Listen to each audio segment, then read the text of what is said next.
The notice for requirement provided for the open public meeting law has been satisfied. Notice was properly given, said notice having been transmitted to the Courier News on Friday, January 6, 2023, as well as posting on the city website.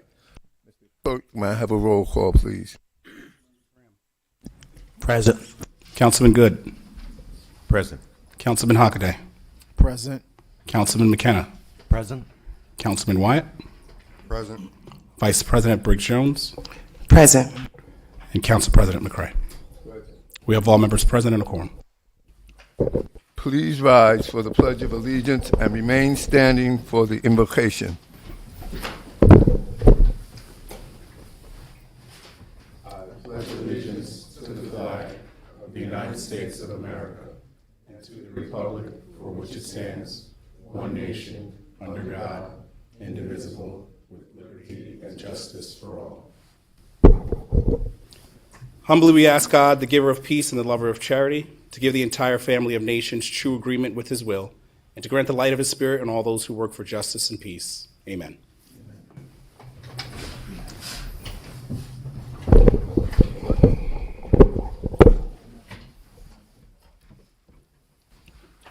May I have a motion to approve the minutes of the regular meeting of January 23, Moved. 2023? Moved. So moved. Second. All in favor? Aye. Aye. Any opposed? Any abstentions?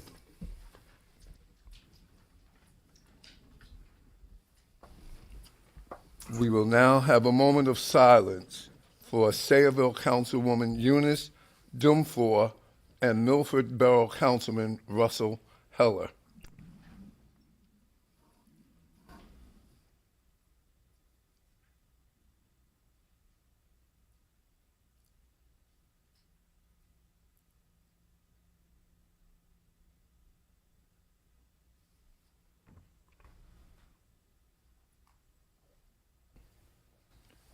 We will now have a public hearing on Resolution 08623, authorizing the City of Plainfield to submit a New Jersey Department of Environmental Protection Green Acres Program grant through the Urban Parks Initiative.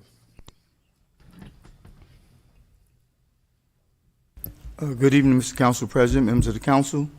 Yes, this resolution is for us. We're looking to not to exceed a total amount of $400,199. This is for us to renovate a portion of Madison Avenue Skate Park into an outdoor fitness recreation center for outdoor equipment. And this has to be submitted. We had to advertise this so we can move forward with this and apply to Green Acres for such a grant. Just have to open the floor and close the floor. The floor is now open for anyone who wishes to speak on this resolution.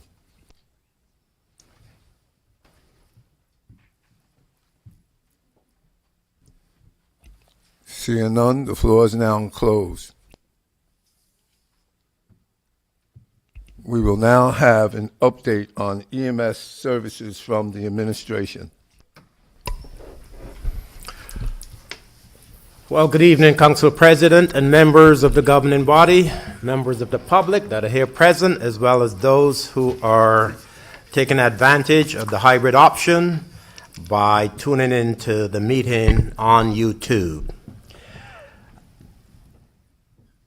Many of you who have been tuned in to these meetings over the last several months would recall that many people came to the microphone at different times while we were in the virtual setting and accused the administration of not doing anything for the Plainfield Rescue Squad, or accusing us of causing the Plainfield Rescue Squad to close its doors.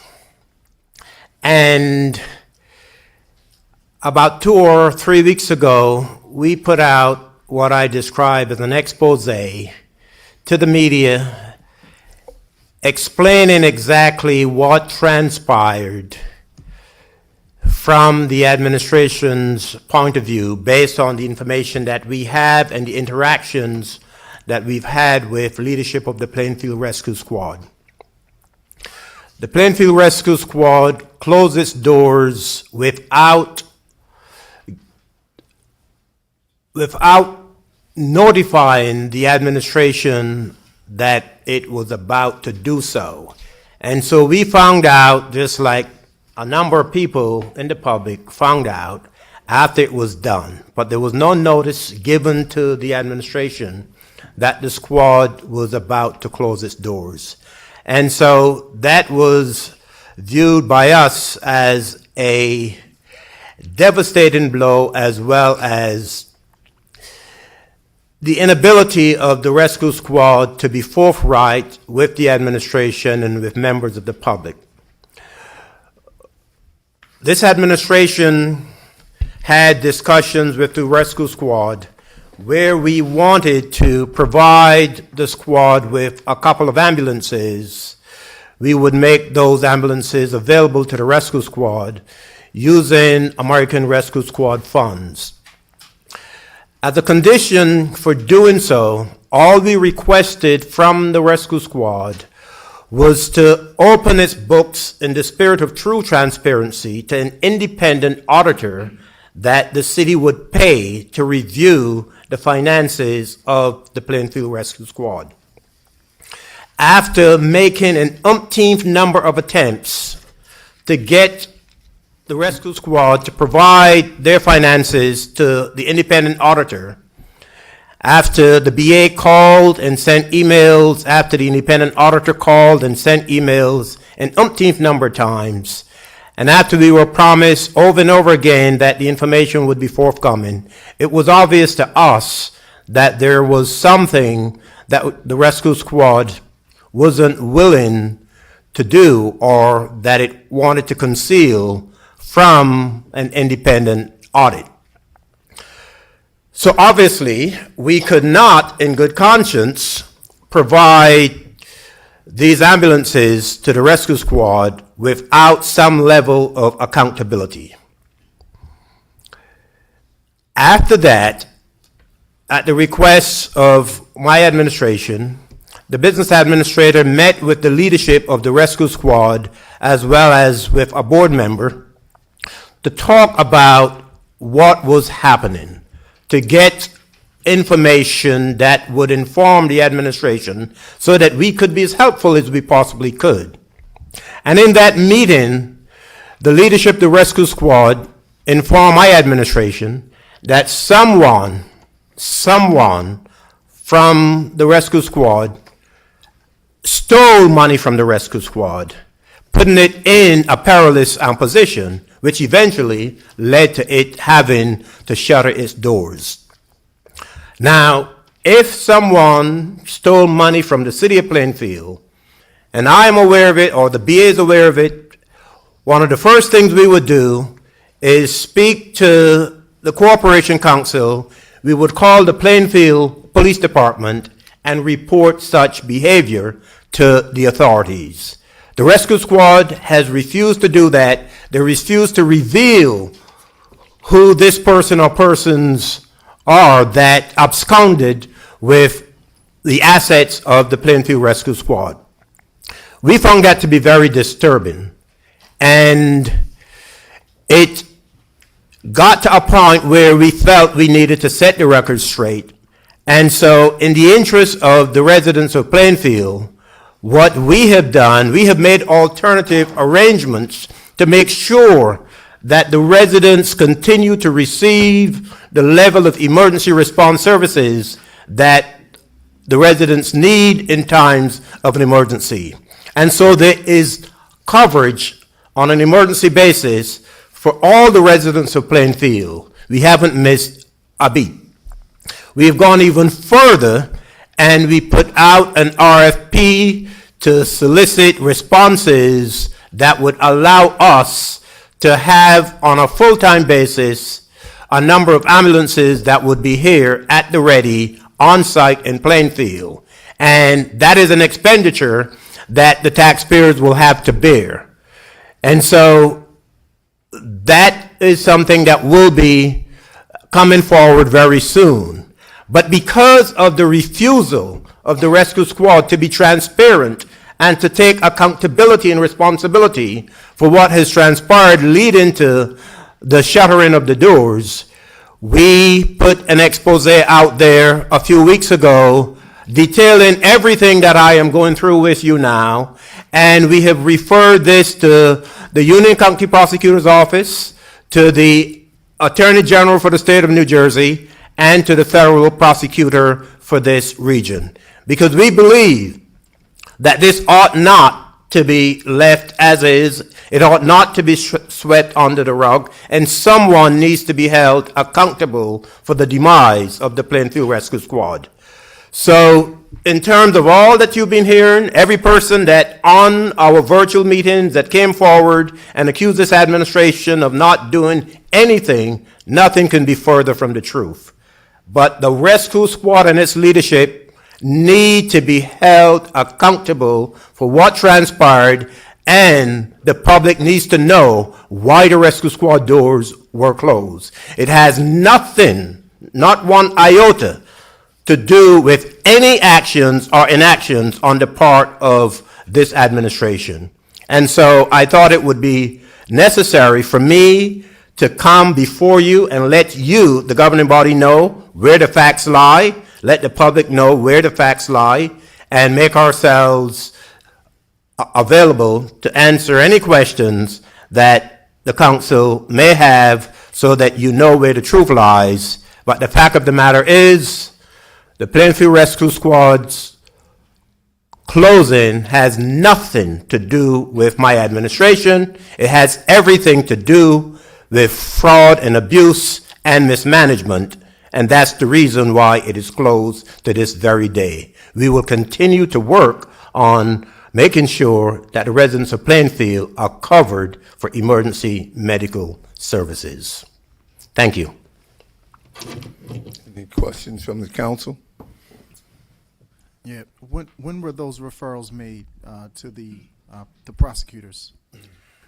Referrals were made, I don't recall the date. January, early January, late December, I think, actually. Late December. Director Clayton Hunt, do you recall the date of the release to the media? Early January. Yeah, it was sometime in the last 3 weeks, but whatever was released to the public was sent to those agencies that I mentioned. The day of the first zoning board reorg, whatever day that was.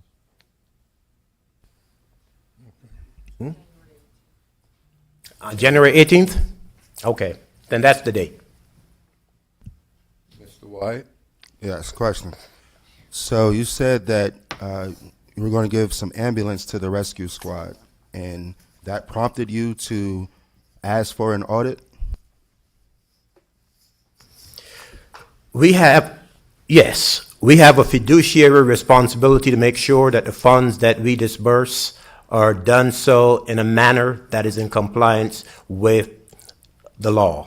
And so we wouldn't just give 2 ambulances to any organization without any questions asked. And because of what we've been hearing, and because of our desire to provide some assistance in the form of these ambulances, we felt that it was extremely important for us to know where the facts lie and why it is that the rescue squad could not, fund itself in terms of the equipment that it would need to continue. We even, prior to that, we arranged with Union County. We procured an ambulance from the county for the rescue squad. And that was delivered to the rescue squad. And we were going to go even further with those 2 additional ambulances. But we needed to see exactly what was happening with the finances of the rescue squad. Okay, because I spoke with the resident. I know that you said that other towns were helping out and assisting to make sure that we have coverage here in the city of Plainfield. But I spoke to a resident at the Cedarbrook Apartments, and they said it took 26 minutes for a rescue squad to come to their home. So me just explaining that in that short period of time, a rescue squad, a paramedic could have came and saved somebody's life. So are we being intentional and really putting emphasis on solving this problem? I'll let the business administrator speak to that, but I don't understand why you would think for 1 second that that has anything to do with the city of Plainfield. But I'll let the business administrator speak on that. Before she explained that, you did give a presentation. This is time for me to ask questions, correct? Yes, and I'm responding. Okay, thank you. Okay, so I have the statistics here in terms of who has been responding to residents for emergency services during the time since the rescue squad shut down until current time. And like the mayor said, you will be seeing a more formalized arrangement next meeting in terms of contracts, shared service agreements, et cetera. Generally, JFK is picking up about 50% of our calls, and the rest are going to the county, South Plainfield, and River Road. Just like Plainfield Rescue Squad, just like every other rescue squad, 90% of calls are supposed to be answered within 10 minutes. The other 10% are based on triage, based on how important the call is. Often it's actually not smart to get there quick because the risk of lights and sirens could do more harm than getting to, let's say, a broken ankle 26 minutes late. So they are aware that 90% of the calls have to come within 10 minutes, and they are compliant. They're compliant with the state regulation. And if I may add, I just found it incredible, Counselor, that you would think that the city has anything to do with whether an ambulance gets there in 10 minutes, in 2 seconds, or in 26 minutes. That is not under the control of my administration. I must also add an important fact that I omitted is that the State Health Department informed this administration that the chief EMT for the squad had been impersonating, putting herself out there as an EMT, and signed off on 1,365 EMT calls as an EMT, and this person was not an EMT. And so people's lives were being jeopardized as a result of the way the rescue squad has been operating for the last 3 or 4 years. Not to mention the fact that every nonprofit entity, every 501c3 has an obligation to submit an IRS 990 form on an annual basis, which is like a financial statement that details the operation of the entity. And that had not been done for a few years. So exactly what is happening or what happened at the rescue squad is a big, big question that needs to be answered. The public needs to know. We all need to know. Okay, one more, if I may add, Mr. President. I don't know why I ruffled your feathers, but the last time I checked, this was a council meeting. You did give a public Get hearing out of just now. order, You just spoke, please. and I asked questions, Please. right? Mr. All I did was, yeah, okay. Councilman, please ask the question. Okay, No. so I asked my question. I'll wait. Councilman McKenna.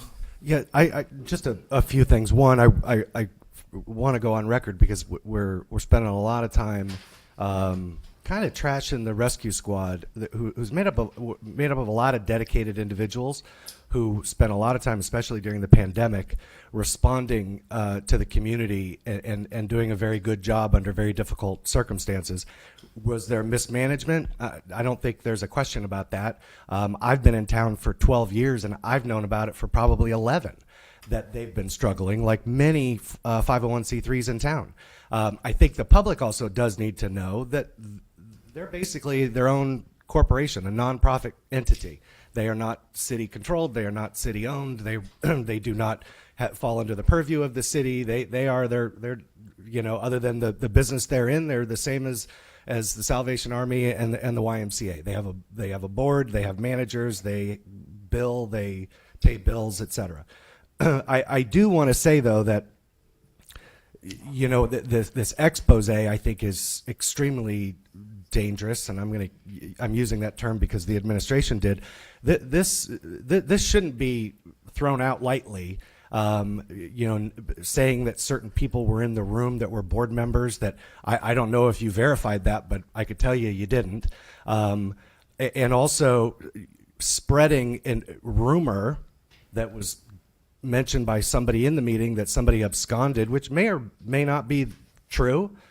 But they also are very sloppy with their bookkeeping and haven't been able to manage that. So I think it's very, very dangerous for the city to be going out on a limb with that kind of information. I think that can be quietly passed and referred. But otherwise, I think it's more of a CYA effort to have this expose. I think the issue is, I don't know why we're spending so much time discussing why the administration isn't at fault instead of discussing and spending more time, because they closed last fall. And we are now, 5-6 months later, talking about what may or may not happen to cause them to close. Why haven't we moved faster on making sure we had dedicated services, or trying to find people to shore up an existing 501c3, get rid of the management of it? There's nobody owns it. It's a nonprofit.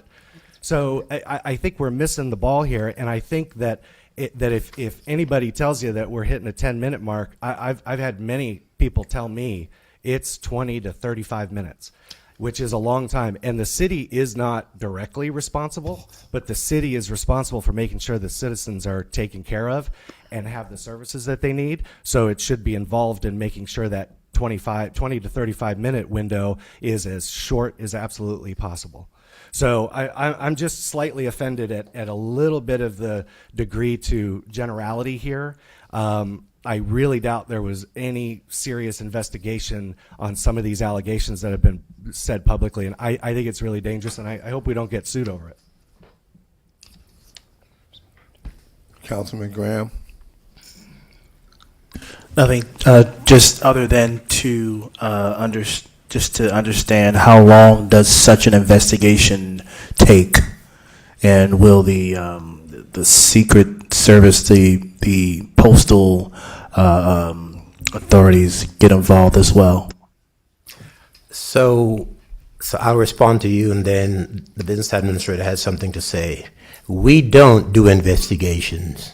We did what we had a responsibility to do, and that is we inform the authorities, and I listed the 3 agencies that we informed. Thank you. I can't remember if it's push to talk or, okay. Okay, so, not push to talk. You got push and hold. Okay. Well, you all hear me, right? Okay. Let's push this here. I think they hear me. Okay. We're good. So I just want to talk about a couple of the questions that were just brought up. This is certainly not the first meeting that we've talked about the Plainfield Rescue Squad. I think we've been talking about them since the River Road, since we did the River Road resolution to enter into a MOU with them to allow them to gas up in Plainfield because they were responding so much more frequently. And I remember that was the first time, at least in my tenure, that we started talking about this issue of the rescue squad not being able to answer the calls and other rescue squads having to come in, and how are we going to compensate them for such. So I know also that we've talked about what the city's doing since the rescue squad has shut its doors. I know we've talked about who's answering our calls. I've gone through this data with you guys before in terms of JFK, the county, Atlantic Health, South Plainfield, et cetera. So I just want to make sure that that's clear. And in terms of the response time questions, a lot of new EMS data is showing that, like I said before, lights and sirens often do more harm than good. And so in many cases, they're triaging the calls prior to obviously dispatching, and they're deciding, is this something that's worth lights and sirens? Is this something that, an extra 5 minutes is going to make a difference or not? And then they're answering the calls as such. You'll even see, and JFK is pioneering this, they're going to have Medicare providers going out instead of ambulances for people who have Medicare and it's not urgent. They can send a car and have a nurse go. And this is going to free up ambulances, and this is going to put a lot less risk on the road for those of us who are driving. You know, I see workers' comp claims, I see liability claims, and lights and sirens are, you know, really a very big driver of those claims. So I just want to let everyone know that that's where the data is trending. Councilman Good.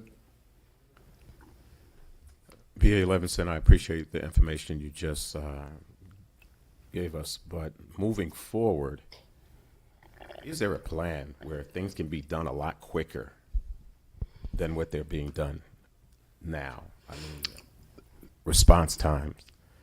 You will see a resolution on the next council meeting to enter into a contract with a vendor for EMS services. And in that contract will be the same 90% of calls within 10 minutes, the standard response time in the contract. Thank you. Councilwoman Briggs Jones.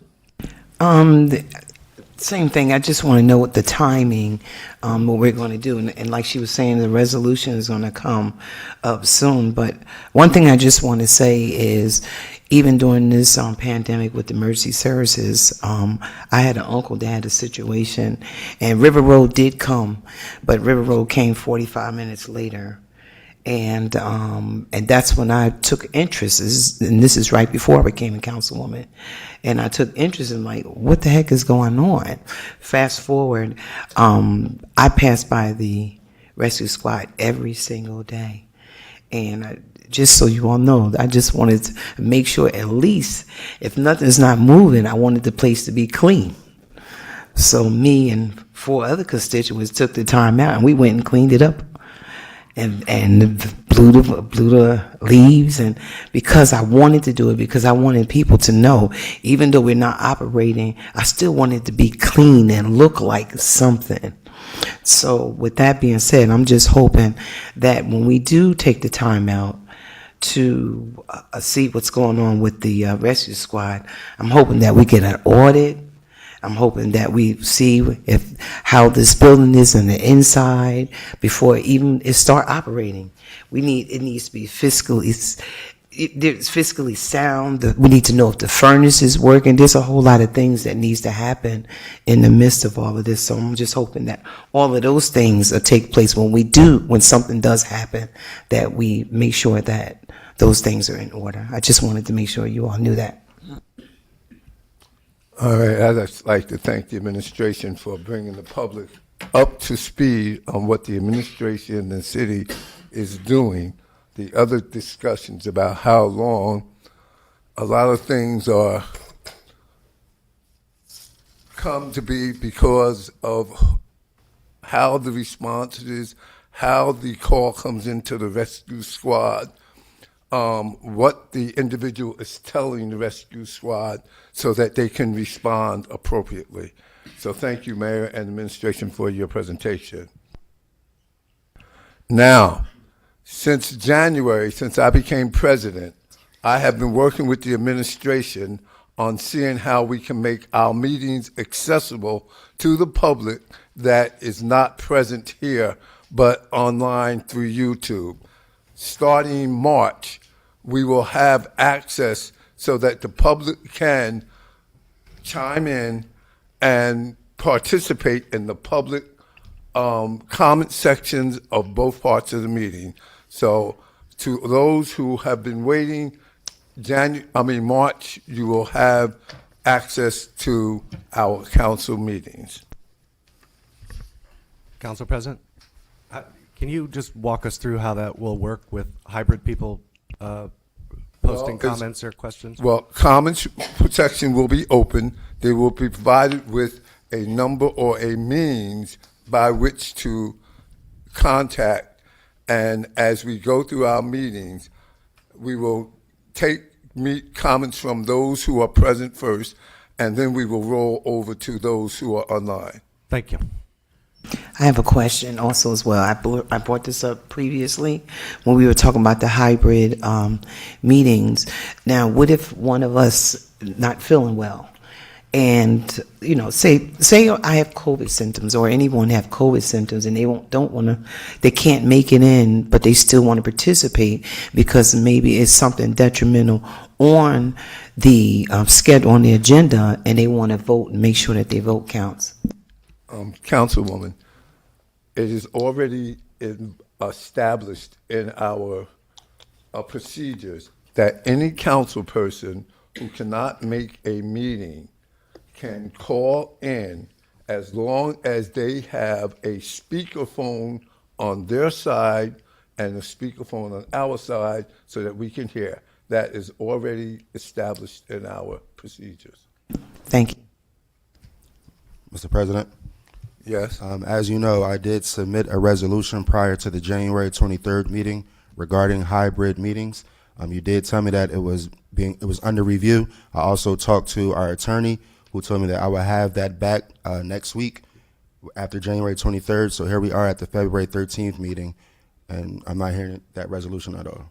That resolution, since the meeting agenda comes under the purview of the president, and we've already decided that we're going to have the public have access, there's no need to entertain that proposed resolution. Okay, and is that access, would that be via Zoom? We're using YouTube, and therefore they will be able to either call in or somehow type in to get their responses. Okay, just one more question, because that seemed, prior to the pandemic, I believe that was okay. If you want to discuss your resolution, that is not on the table. I'm not discussing the resolution, I'm discussing what you just said. Your thing said Zoom. We're not dealing with Zoom. You said YouTube. Yeah. Prior to the pandemic, the YouTube and picking up a phone may have worked, but we just went through a virtual meetings for 2 years, and we're back in public now. You're saying, oh, we go on YouTube and pick up a phone. Organizations have showed us that it's the way to properly do this. The city has done it. The city council has done it correctly. So all it would take is for cameras to be here to show it and have people to interact on Zoom. So I don't see what the issue with that is. The issue is that we're now broadcasting over YouTube, and that's how we will do it. Council President, will there be a point where we get to sort of set rules and guidelines as to who can comment first, like limiting the comments to residents first before non-residents? Well, that's actually how the meeting is set up now. It is supposed to be residents first, then non-residents speak. Okay. That is the procedure that is in place at the present moment, but we have gotten away from that. All right, and so when we start our hybrid meetings, I guess we'll be able to Yes. enforce that? Yes. All right, thank you. Council President, I just want to point out that we are having hybrid meetings. We are having hybrid meetings. The public can see everything that we are doing here this evening, and they can hear everything that we are doing here. The only thing that's missing is their inability right now to call into this meeting during the two portions of the meeting where there are public comments. That's the only thing that's missing, and that's what you have indicated. We will have a solution to that come March, but we are having hybrid meetings. Thank you for reminding me. Council President, just clarification, that's not hybrid. A hybrid car runs on electric or it runs on gas, but either way, That's- it's running. A hybrid, we're Councilman broadcasting, McKenna, we're not hybrid. Councilman McKenna, let's not. But let's be split clear, hairs let us on- not No, gaslight. We're having hybrid meetings. We're not. Let's move forward. In March we are. A total of 30 minutes has been allocated for public comments limited to resolutions and ordinances being considered this evening. Each speaker will be given 3 minutes, and their comments are only on resolutions being considered this evening. The floor is now open.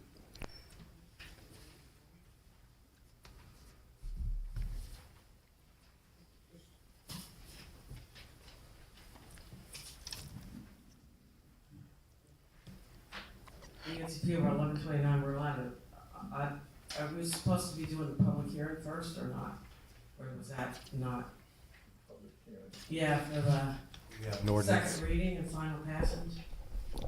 We're at the agenda fixing session part of the meeting right now, so we're going to decide what goes on the regular meeting and what's on consensus, so we'll come back to that at the voting session. I was confused. Correct. So right now it's just public comments. Yes, we're at public comments limited to resolutions and ordinance the first reading. Appreciate the clarification.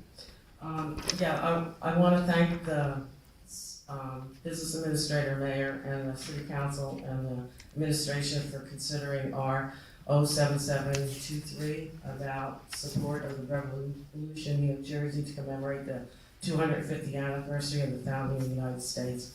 This has been going on. I've been attending meetings, hybrid meetings, for the last 4 years, even before COVID. And some of us even drove down to South Jersey to attend some of the meetings when they were formulating this plan. And the city of Plainfield played a significant role in the Revolutionary War. A lot of people may not be aware, but there was a militia post in Greenbrook Park that had many militia, common people like ourselves that took up arms to fight the British in the area. And then later on, that fort became the fort for the Quasi-War, and Hamilton was here for at least 9 months. We're not sure what house he stayed in. His tent was late. So he had to stay in somebody's house. We're not sure which house it was. We're still trying to do research, but I appreciate the city putting this on. Congresswoman Bonnie Watson-Coleman, we were able to get her on the Assessment Centennial Commission for the Congress. So it's very important that the city takes a role with this because it will help with tourism and cultural resources in the area. So I thank the council's attention for their and the city administration. Thank you. Thank you for your comment.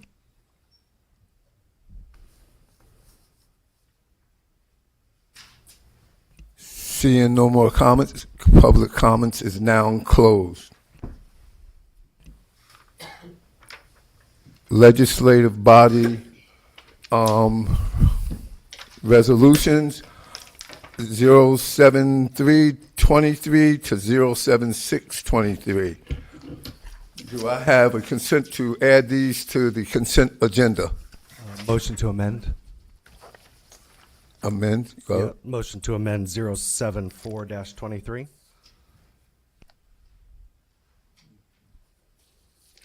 Councilman, we're only Council, we're only in the agenda fixing portion of the meeting, so you wouldn't need a formal motion to amend anything at this point. Okay. This is purely just discussion. If you wanted to formally amend it, it would be at the time of introduction, which I believe will be in the next portion of the meeting. It would not go in amended? Why couldn't it go into? You certainly could. You wouldn't need I mean, this is a, there's no formal motion that's required at this point. This is the discussion portion of the meeting. If you wanted to do a formal amendment, you would have to do that at the next portion. Yes, Right, that's just make correct. an informal discussionary amendment. Well, we couldn't formally amend it at this point. That's what I'm saying. You couldn't formally amend it. You could certainly discuss an amendment that you'd want to do at the actual voting meeting, but we're not voting on anything right now. So frankly, you couldn't officially amend it until we actually got to the voting portion of the meeting. Okay, so then we're voting on the block of legislative body to go on the agenda. Right. No. Just seeking consent. Sorry, seeking consensus. No for 0724-23. But that's for consent. Consent, correct. Correct. Anyone else? So 73 through 76 are going on the regular meeting agenda. 74 will be taken off consent. Yes. Business Administrator, would you please present your items? Yes, good evening. I have 3 items for your consideration tonight. The first one I could not do as good of a job as Ms. Pilar did. So I know she just explained to you the importance of the 250th anniversary of 1776 and how historical that is to Plainfield. So this is a resolution in support of the effort of Revolution NJ. And then I have 2 recreation resolutions that you see on an annual basis. The first one authorizing us to hang banners across the 100 block of East Front and 600 block of Park to announce our seasonal programs, events, etc. and the second one to authorize and approve our fireworks agreement with Garden State Fireworks, who we use for July 4th. Councilman Hockaday. No questions, just comments, but in terms of 250th, it's certainly a nice round number to celebrate. But I'd be remiss to just not indicate that 250 years I would not be able to be a councilman in this town, and we've made strides regarding that. So I encourage all and community members to continue to highlight the achievements of African Americans and so forth throughout that time to make sure it's included in the celebration of 250. Councilman Wyatt. Yes, just a question. Will we plan any events to celebrate this? For the 250th anniversary, is that the one you're talking about? Yes. So in this resolution, it authorizes us to create a committee, and given that it's a few years out, we will start the work of creating the committee, and we're looking to have a lot of events. Councilman McKenna. No questions, thank you. Councilman Graham. No questions. Councilman Good.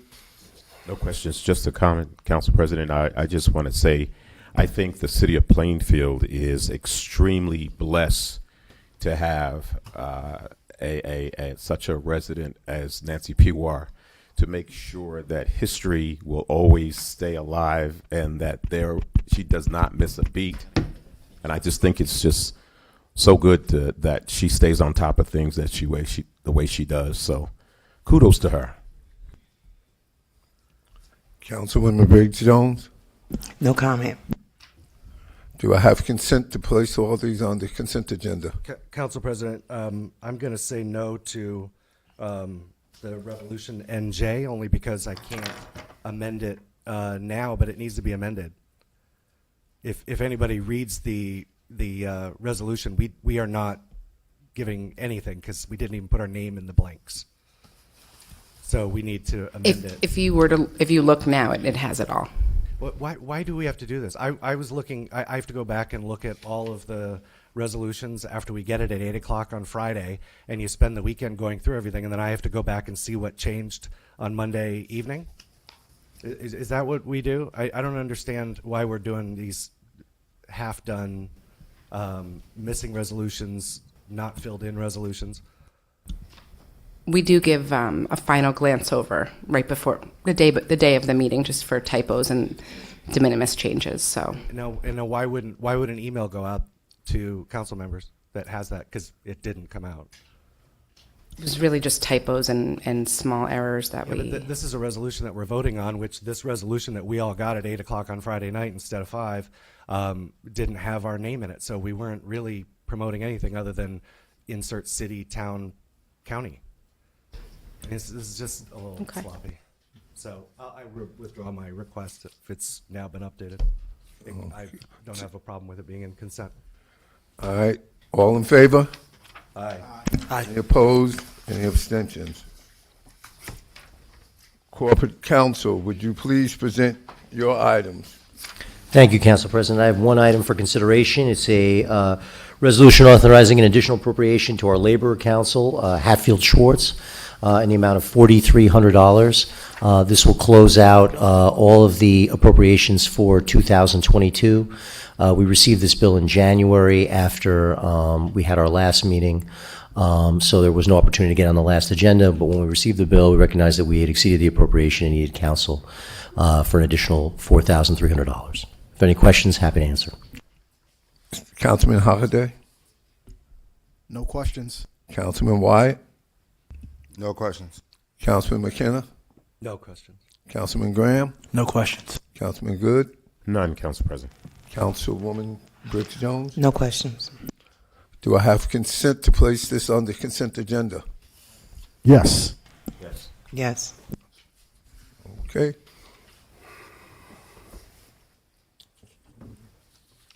Department of Finance.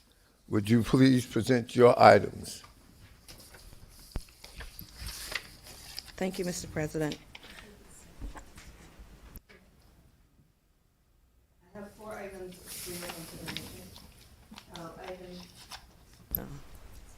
Items 81 and 82. RBA received information from the DCA that we needed to amend those prior resolutions to say deputy CFO as opposed to temporary CFO. And that's that amendment. In addition, they said that the resolution should have mentioned that those 2 appointees were signatories on the city's cash management plan. There were signatories on the city's cash management plan, but that amendment has been made to the resolutions. Resolution number 83-23, the mayor would like to give back to residents a 5% sewer rebate for owners of 1 to 4 unit properties only for the year 2023. We know that the first quarter has already been billed, so this first quarter would be rolled into the other 3 quarters to give back to the residents for 2023. And the fourth one is Resolution 84-23, is our annual renewal agreement for broker services for insurance. Are there any questions? Councilman Hockaday? With regards to PMUA, or the former disbanded PMUA, I know one of the main things that the community is looking for is increased services and reduced costs.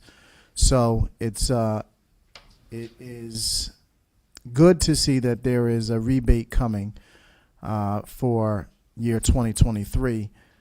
So the question is, in 2024, is the goal to keep that stable at that 5% reduced rate, or to reduce it further? Talk about what you're seeing in terms of the economics of this, that you're able to do this rebate, and how it's looking for us moving forward. Well, this is the first look after the first 6 months of the PMUA being dissolved and being under the city. And I think the mayor would relook this, but for the year 2023, he's looking at a 5% rebate.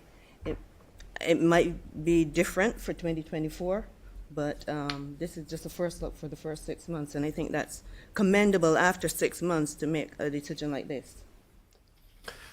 And Councillor, if I may add, at the end of this calendar year, we would have the benefit of having a full year that we can look at. And certainly the goal is to continue to provide relief in terms of what our ratepayers are paying. So this is not the only look, but we will be taking a look at this again to see how much more we might be able to do in terms of providing rate relief when we have the benefit of a full year of operation. Nothing further for me. Councilman Wyatt? Yes, on R081-23, has the CFO returned to work? Yes, the CFO has been back since January 23rd. Okay. All right. Now, I was thinking back, and I believe that an additional assistant was brought over with the merger of PMUA. So this is not a question of Ricky Gart's skills. I did have the pleasure of working with him in the city and qualifications. It's a question of spending unnecessary tax dollars. So I know that we did the merger, and didn't we bring over people in the finance department, assistants as well? Yes. So we still have to go outside and hire deputy CFOs? But for a CFO is required for each municipality, county, whatever. So if a CFO was not available, people would have been brought over, but they're not CFOs. This is retroactive, just so you know, from when he was out on medical leave. From the CFO. But this is Ricky Gart's coming back, right? We approved that last meeting. No, this is retroactive from when Ricky Gartz was serving when the current CFO was on a medical leave. Last month, right? Yeah, this is amending that resolution, not to keep Mr. Gartz on, to amend the title we gave him last month when he was serving for the other CFO. Okay, thank you for the clarification. Any further questions? Mr. Wyatt? No. Councilman McKenna?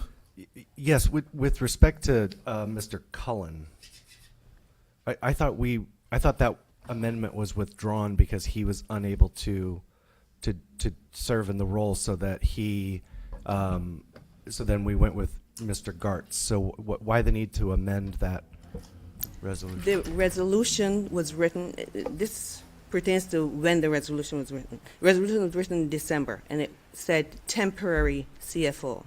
The DCA wants the wording to be deputy CFO, so we're just amending those prior resolutions. Okay, and then with respect to the rebate, a rebate in my mind is if someone, I'll make up numbers, if somebody spent $100 last year, the rebate is $5 that they will get back over 4 quarters. Is that how this will work? They will get a rebate of what they paid last year of the amount of 5%, or are we taking their March or their second quarter bill and saying it's $100 and we're going to take 5 off? Obviously, the math is different depending on the bill, but Well, the billing will, sewer is billed on the prior year's usage anyway, but the billing for this quarter and the next 3 quarters will reflect the 5% reduction. sewer is billed on the prior year's usage or the Yeah. prior month's water usage? No. Sewer is billed on the prior year's usage, so all your usage for the prior year comes from the water authority. We download that and we bill you on your prior year's usage. And And that's, so everybody will see this in their sewer bill, not their PMUA bill. there's no more Their solid PMUA. waste bill. Right, this is sewer only. Okay, There's a that was reduction the for question sewer only. that confused me because my colleague, Mr. Hockaday, was discussing PMUA rates coming down, but this is strictly This is sewer only. sewer. Thank you. Yes. Mr. Graham? No questions. Councilman Good? The horrible part about being last is the people before you ask the same questions. So I have none. Thank you. Sometimes that's good. No questions. Can I get a consent to add this to the consent agenda? All in favor? Aye. Any opposed? Any abstentions?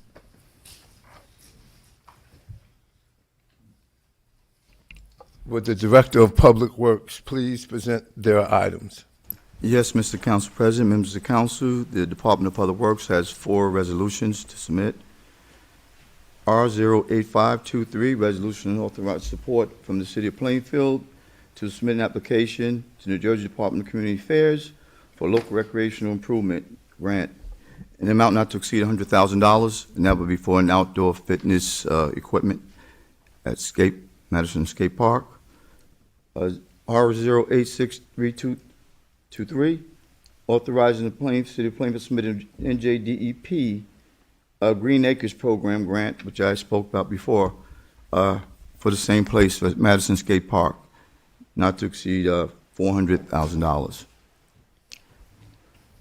Resolution R08723 is resolution authorizing final increasing the original contract amount by $7,800, accepting the 2-year maintenance barn, leasing performance barn retainage $17,626, and final payment in the amount of $25,426.05 for the Prospect Avenue roadway improvements to Midwest Construction, Inc. On resolution R08823, resolution authorizing the City of Plainfield to submit a request for supplemental Green Acres funding application in the amount of $4,132,790. This is for the aquatics park at Rushmore. Any questions? Councilman Hockaday? I just want to commend the administration for its partnership with the state and continually going after these funding for our Green Acres property, our Green Acres land that we have within the state, especially when I see that it's going towards our youth and the enhancement of our parks, our city parks, it's just a good thing that we need to continue to do. So I'm going to support this, and I'll support anything that has to do with enhancing our parks, beautifying our community, providing more increased services and opportunities and recreation for our kids and adults, because I probably need to get in the gym too. Councilman Wyatt? Yes, just one question. Will you be opening this up and talking to the residents here? Because I know the fitness community, this is something that they have been wanting for many of years. So will you have plans beforehand and kind of, maybe have a town hall where you say what's going to happen at the park? Well, a presentation will be given when it's time for everything, all the concepts to be done, everything will be put in place, and that's when we'll have like a hearing pretty much for everyone to voice their opinion on the project. Thank you. No further questions. Councilman McKenna? No questions. Councilman Graham? Yeah, just to piggyback off of Councilman Wyatt's question regarding getting feedback as to what sort of workout equipment is actually going to be placed, what's needed, what the community would like to have, what will be effective and utilized versus what will be useless and pointless. Well, there's a variety of equipment that's going to be going, and once everything's put together, there'll be a concept plan that'll be given out so you can review everything. We're just trying to submit so we can get the funding for it, and then from that point on, there'll be a concept plan put in place, identifying all the equipment that will be going in the park and everything that's going to take place with that. And will the equipment only be going in the Madison Park? Can other parks have workout equipment as well? And over time, that can happen too. I mean, that's the plan administration pretty much right now. Yeah, we're starting with one place, and then we'll look to move on as time goes on. Sounds good. Thank you. Councilman Good? No questions, Council President. Councilman Briggs Jones? Just a quick question. I know about the equipment, but what part of the park is it going in? Like what area? Good question. It's going to be in the area where the current basketball court is. That's going to be portion of that. It's going to be taking up the place. It's a 65 by 40 square foot area. Thank you. All right, can I get a motion to put this on the consent agenda?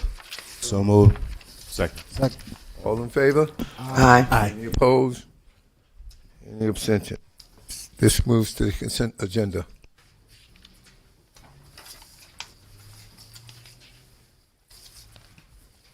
Would the Director of Economic Development please present her items? Good evening, Council President. I have 4 resolutions to present. The first one starting with R089-23. This is a lease agreement between the City of Plainfield and Fletcher Creamer and Son for a lease agreement of a property that's in the rear of Lot 1 that's located at R201 to 33 East Front Street. This is to lease the property for a staging area for construction. It'll be approximately $3,000 a month for a year, going from February of 23 to February of 24, with the option of a 1-year extension. The next resolution, R090-23, I would like to remove from the agenda. The third resolution, R091-23, is a resolution to designate SRV Redeveloper LLC. And this is an amendment and a restatement of a redevelopment agreement. This is looking at a 32-lot property that's along East 3rd Street between Roosevelt and Richmond Street. It was originally presented to the council in November 9th of 2020. It was Resolution 318-20, original redevelopment agreement that was looking at a 2-phase development. The first phase of the development was comprised of approximately 128 residential units and about 5,600 of retail space on the ground floor, as well as on-site parking. The phase two was looking at approximately 61 residential units and approximately 3,200 square feet of retail and also on-site parking. The amendment itself is looking to change it from a two-phase effort to a six-phase effort, dividing up phase two into an additional 5 phases of mixed-use development. We expect now that we will be able to anticipate a construction schedule of staying with approximately 30 months. And this also includes a $250,000 redevelopment agreement, community benefits. The last resolution that I have is R092-23. This is looking for support of a micro cannabis license.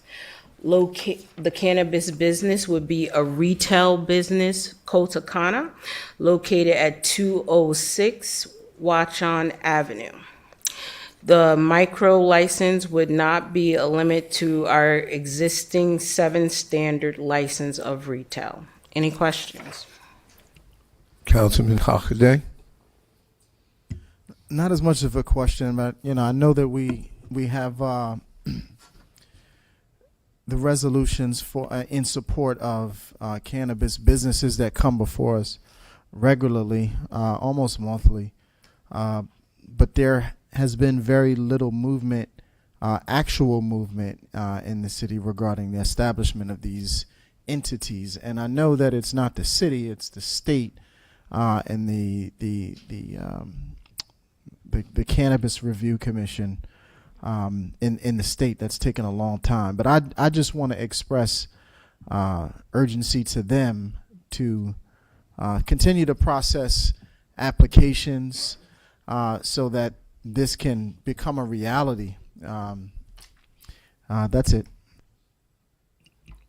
Councilman Wyatt? Yes, on R091-23, I have a few questions. What's the number of units being proposed for this project? It is approximately a total of 1,200. So 1,200 apartments. Okay. Do we have an average price per unit at this time? No, that's still being developed. We can get back to you on that. Okay. And how many years has the pilot payment in lieu of taxes been approved for? This is a 30-year pilot. 30 years? Okay. And do we know the total amount to be collected with the first 5 years at minimum? I would like to ask that the redevelopment council, I don't think we've worked through the financial agreements yet. That hasn't been finalized, council. Okay. And I don't know if you have this now, an estimate of taxes paid per unit. That's a part of the financial agreement that we'll bring back to you. Okay. And SRV, they did another project here in Plainfield, right? Was it the Quinn? Which project did they do? No, that wasn't the Quinn. They didn't do any projects in Plainfield? They have other projects, but I know for sure it's not the Quinn. Okay, and wrapping up here. So I know Assemblywoman Brittany Timberlake introduced a bill in 2018 that would require 25% of units proposed in high-density development to be affordable to residents of low to middle class to low income. Unfortunately, that bill has been in committee since June 2019, which leads to this question. How many units will be designated for low-income residents? So again, that's a part of the financial agreement. Okay, so know that. And did we do a traffic study to see how this will impact the flow of traffic here in the city? That will be a part of the final design of it. We'll look at that. Presented to the planning board. Okay, and was a study done to see how this will impact the schools that are already overcrowded but will not see a dollar from this project? These units are looking at 1 to 2 bedroom units, so we haven't looked at the school system yet. Okay. And is there a project labor agreement in place, which is a pre-hire collective bargaining agreement that sets the wages and benefits for all workers on a project? No, not yet. The yet. financial agreement is not finalized. Okay, thank you. Council President, if I could just interject that many of the questions that you raised, Councilman, will be addressed in the redevelopers agreement. So right now, only action being taken by council is the designation of the developer. All of the questions that you raised will have to be ironed out and will come forward in a redevelopers agreement, at which time, I'm sure that our economic development director will answer, 99% of the questions that were raised. Thank you. All right, just one more question on R092-23. What is the process for a business to receive permission to sell cannabis products? So are you referring to a retail business? Which class? Yes, retail businesses. I was at Rose Cigars buying a cigar, and they asked about, due to the fire, I know that we lost one of the smoke shops on Front Street, so they asked what was the process for them to be able to sell cannabis products, and I didn't have an answer for them at the time, so I just wanted to know now. So we have a total of 7 standard annual license that we can release.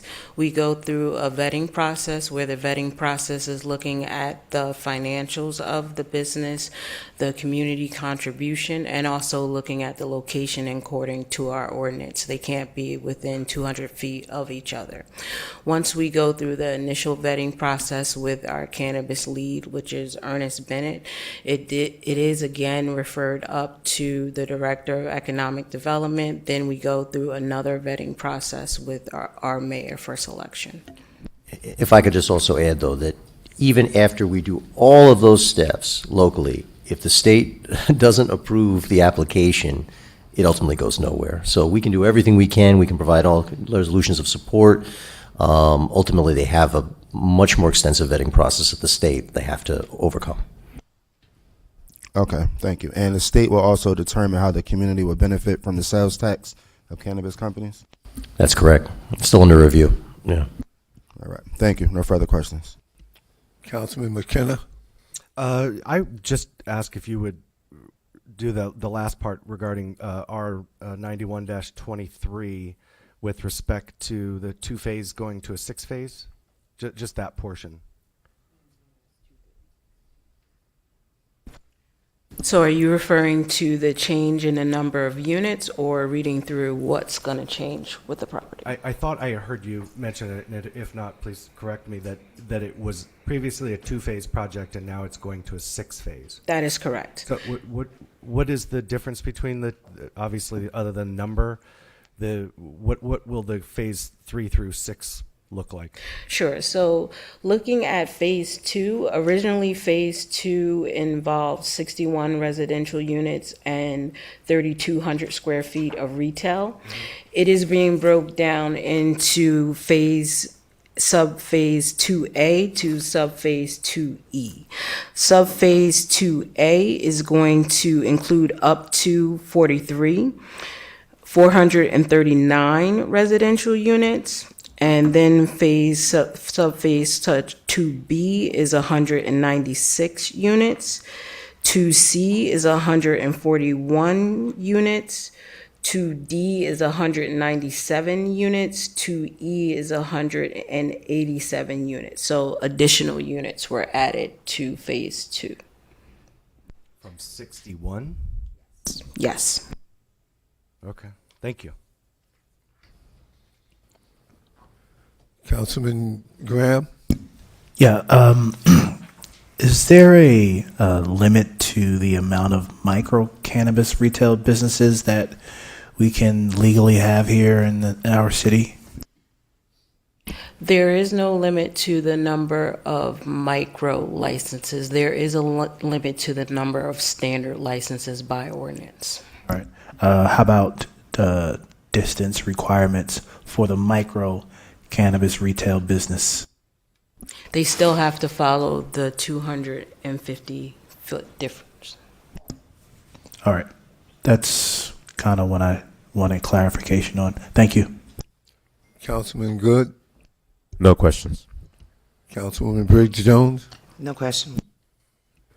Can I get consent to add this to the consent agenda? No. 091-23. consent to add the others to the consent agenda, minus 09123. So moved. Seconded.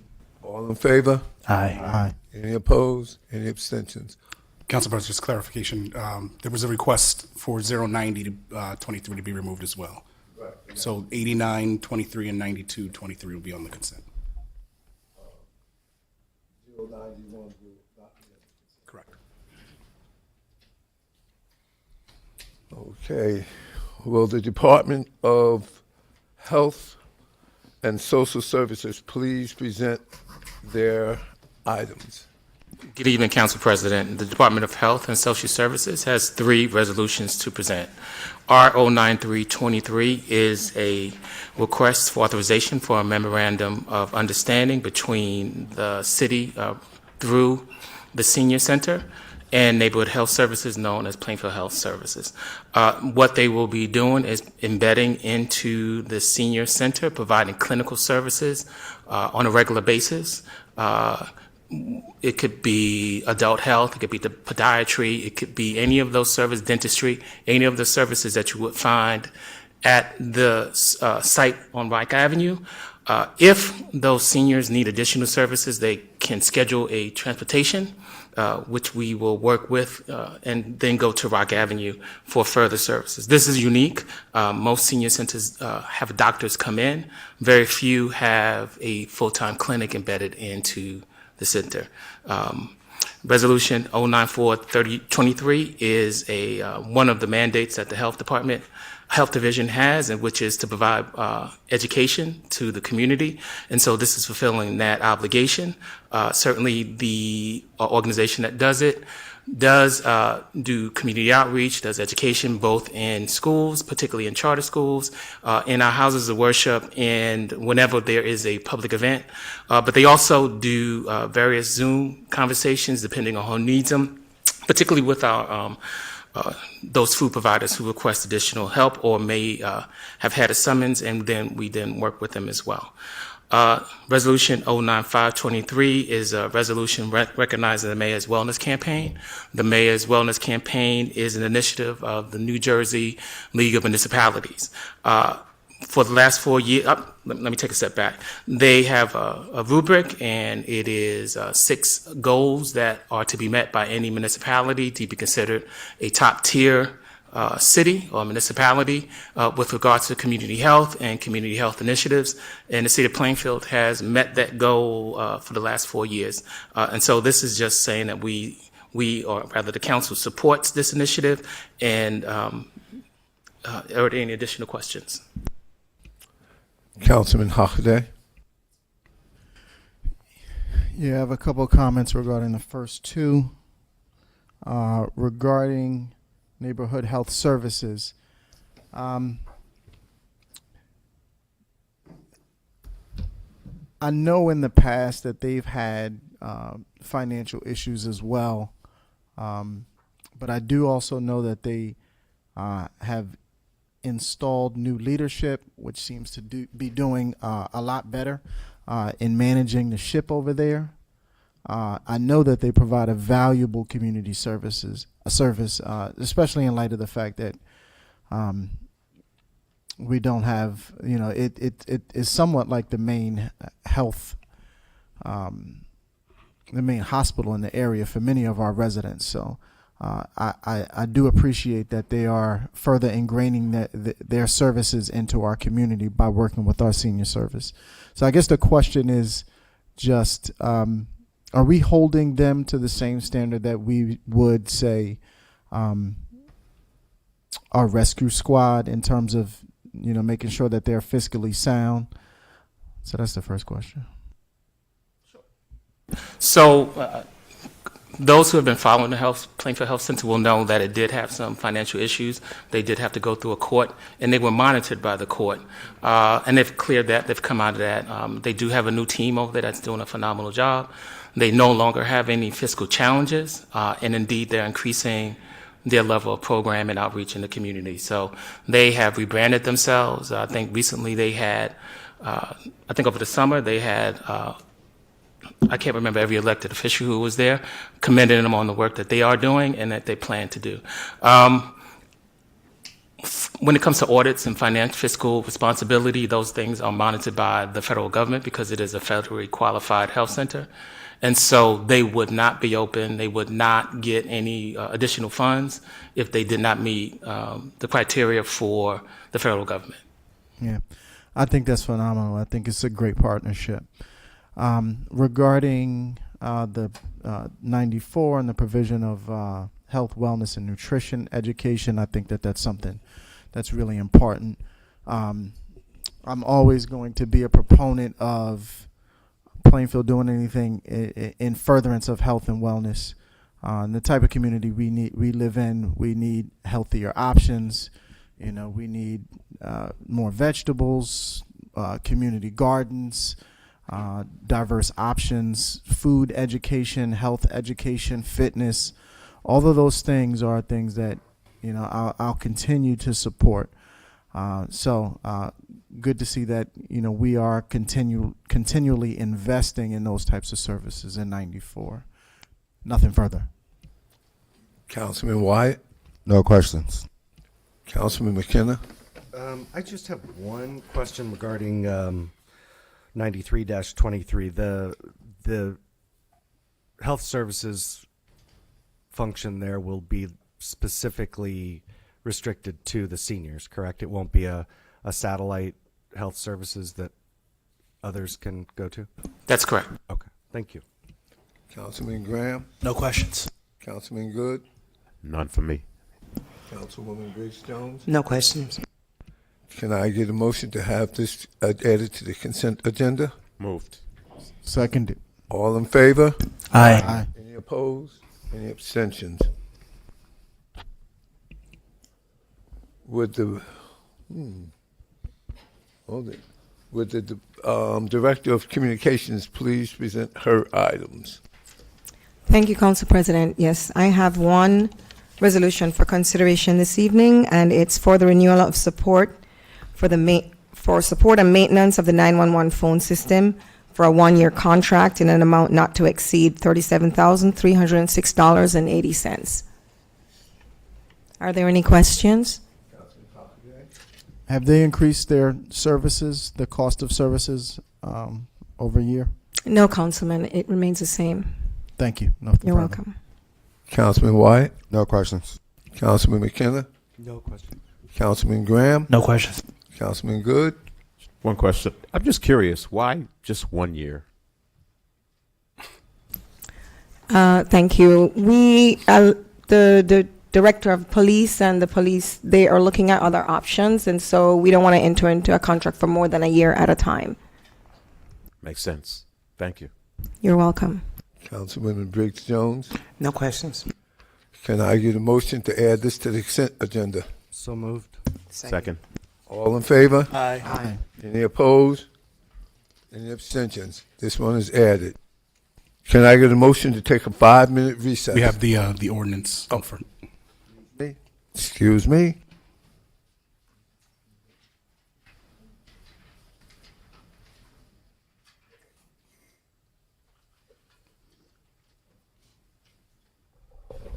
It's the ordinance on first reading.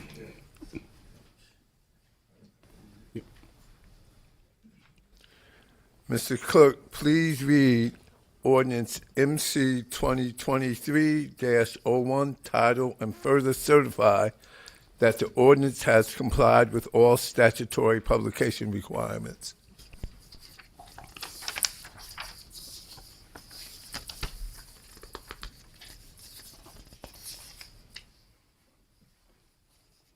So, Council President, we're going to vote on that ordinance when we do the regular meeting portion of the agenda. Right now, we're at the ordinance on first reading to see if there's consensus to add it to the regular meeting portion.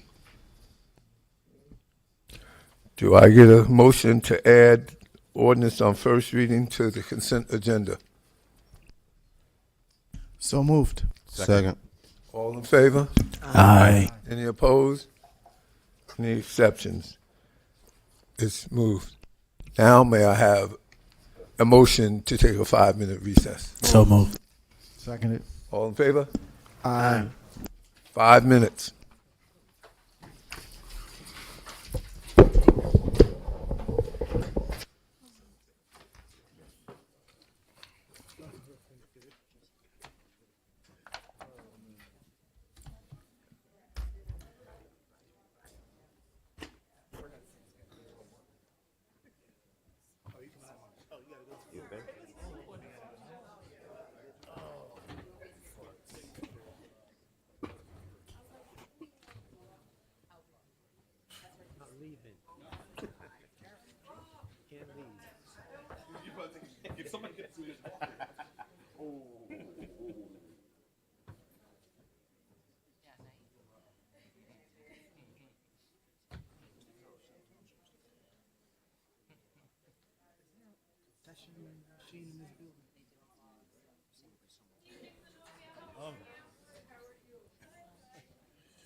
I'm sure is hungry.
See my check? I got 48 hours.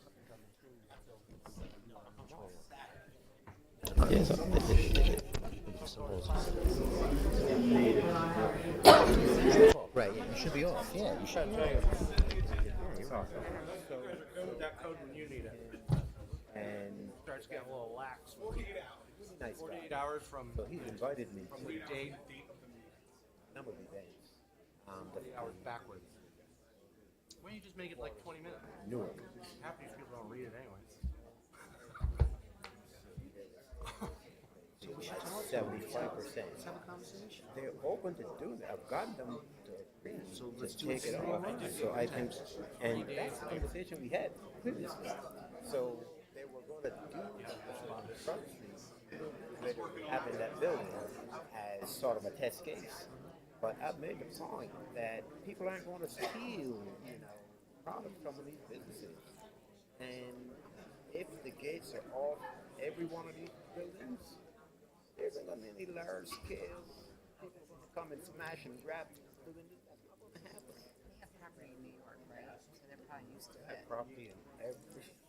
I remember in even Patterson. Oldview. I knew them in Patterson. Oh, right. Yeah. About nothing safe and so on and so forth. Oh, wow. Yeah, hi, John. That's why I keep moving like this. Oh, okay. I can hear you? Yeah, we've heard that before, but our microphones are off. So hold on a second. All right, there's no need to hold on, but I will attempt to address that. All right, John, thanks. Okay. All right, John, thanks. And Jazz. So our microphones are off, and people are telling us that they can hear us as we're talking. But no, they're hearing us through the microphones. No, our microphones are both off. No. It's all. The only time.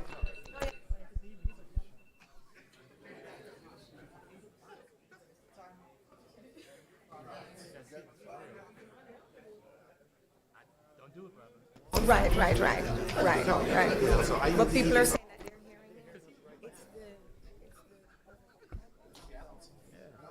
Oh, I heard it. They're hearing this right now.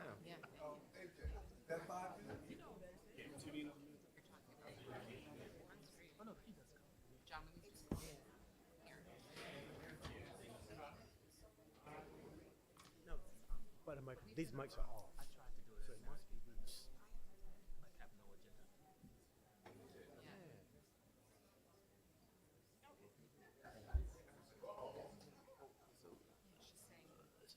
So is there a way to turn these off when? Yeah. But no, but these are off. Last time I looked at it, there it was, 37 points.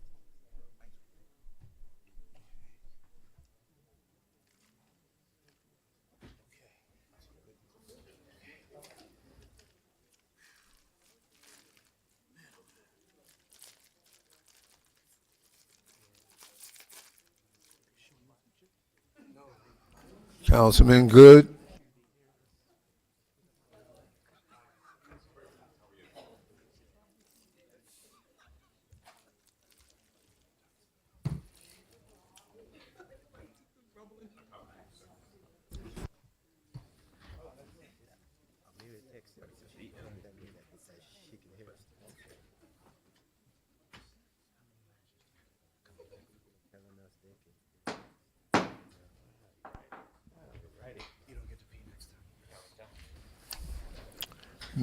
Mr. Clerk, can you please read consideration of public hearing, second reading, and final passage? Can you please read MC 2023-01, title, and further certify that the ordinance has complied with all statutory publication requirements? Ordinance MC 2023-01 is an ordinance of the City of Plainfield in the County of Union, State of New Jersey, amending Chapter 3, Article 32, titled Establishment of the Sewer Utility of the City of Plainfield, to read as Establishment of the Solid Waste and Sewer Utility of the City of Plainfield by combining the solid waste and sewer utility. It is hereby certified that the notice of the public hearing on this ordinance was published in the Courier News on January 26, 2023. The floor is now open to any member of the public who would like to speak on this ordinance.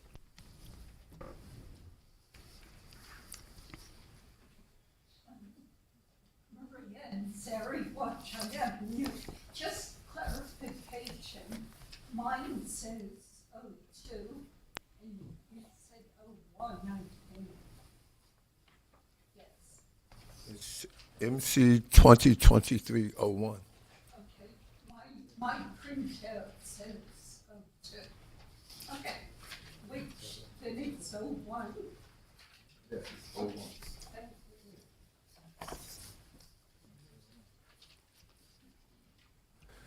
May I have a motion to close public comments? So moved. Can I get a second? Second. All in favor? Aye. Any opposed? Any abstentions? May I have a motion to adopt this ordinance on second reading and final passage, and if adopted, the ordinance shall be published as required by law? Second. Mr. Clerk, can I have a roll call? Council members Graham. Yes. Good. Yes. Hockaday. Yes. McKenna. Yes. Wyatt. Yes. Vice President Briggs Jones. Yes. Council President McCray. Yes. That's unanimous. MC 2023-01 has been adopted on second reading and final passage. Public comments limited to resolutions and motions and ordinance to be introduced on first reading. A total of 30 minutes has been allocated for the public comments limited to resolutions and ordinance being considered this evening. Each speaker will be given 3 minutes. The floor is now open.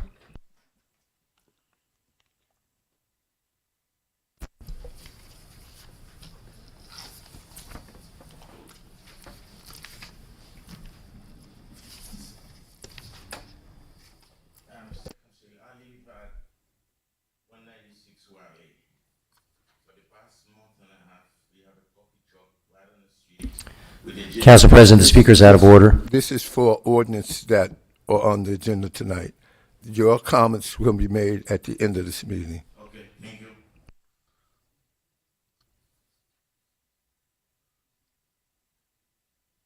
Seeing no further comments, I close public comments. Mr. Clerk, would you please announce the consent agenda? Consent agenda items are identified as resolutions 7323, resolution R07523 through R8923, and resolutions R09323 through R09623. So just to clarify, that's all the resolutions with the exception of 7423 and resolution 9123. Can I get a motion to accept this? May I have a motion to approve? Moved. Seconded. All in favor? Aye. Any opposed?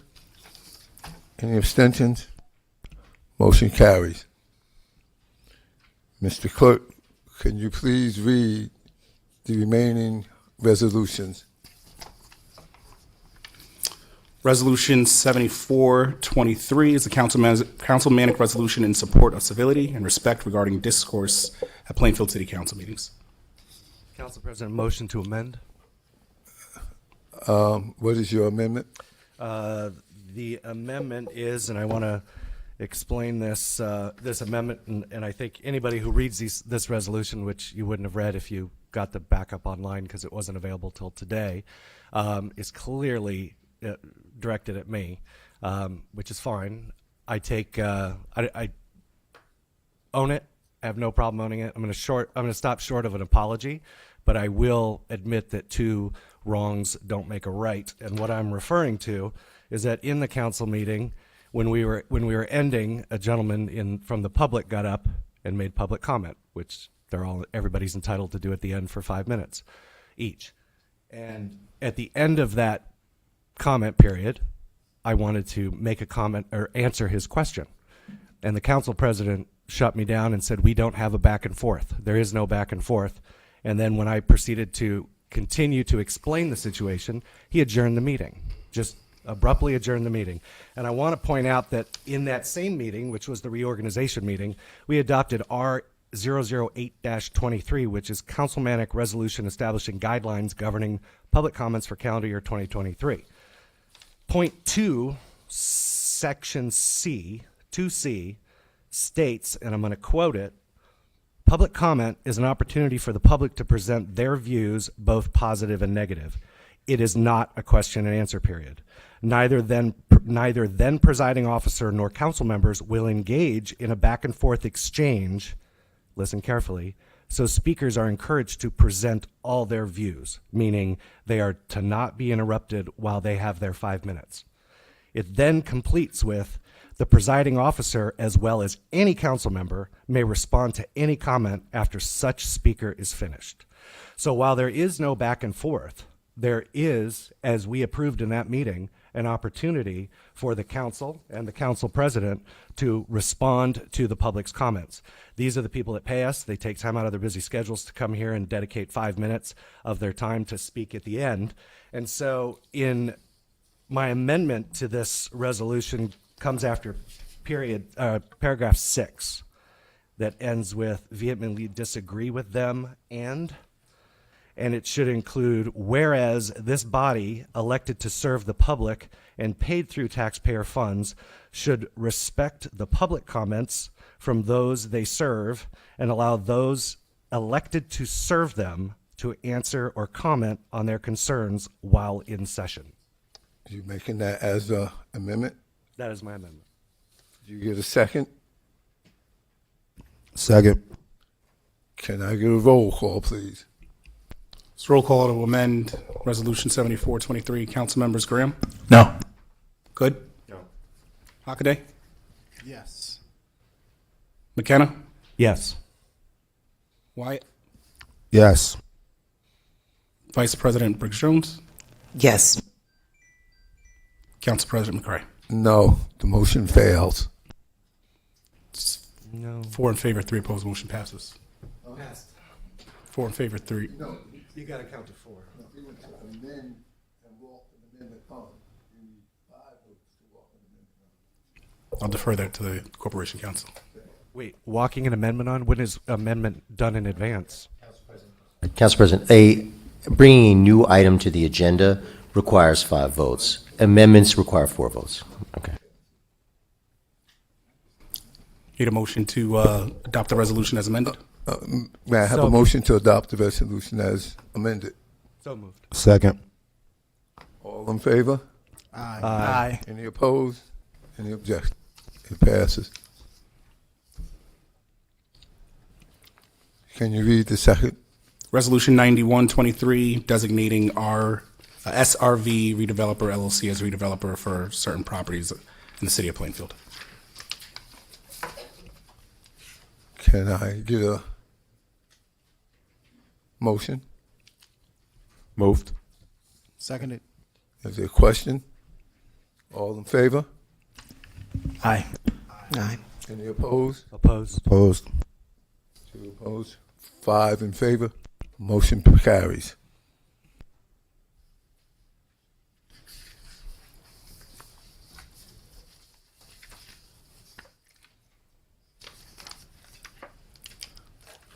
Introduction on first reading. We now come to ordinance on first reading. Clerk, will you please read MC 2023-02? MC 2023-02 is an ordinance of the city of Plainfield, solid waste utility in the county of Union, state of New Jersey, requests the approval to adjust to the utilities transfer station bulky waste, type 13, construction and demolition waste, 13C, vegetative waste, 23, and roll-off container rental and disposal rates for non-residents, commercial businesses, neighboring/outside municipalities. I will now entertain a motion to adopt this ordinance on first reading. So moved. Is there a second? Second. Mr. Clerk, may I have a roll call, please? It's roll call on MC 2023-02. Council members Graham, Yes. Good, Yes. Hockaday, Yes. McKenna, Yes. Wyatt, Yes. Vice President Briggs Jones, Yes. Council President McCray. Yes. This ordinance has been introduced on first reading.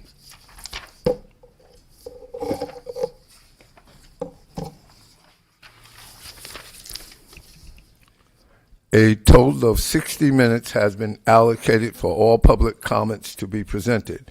Each speaker will be allocated 5 minutes. The floor is now open.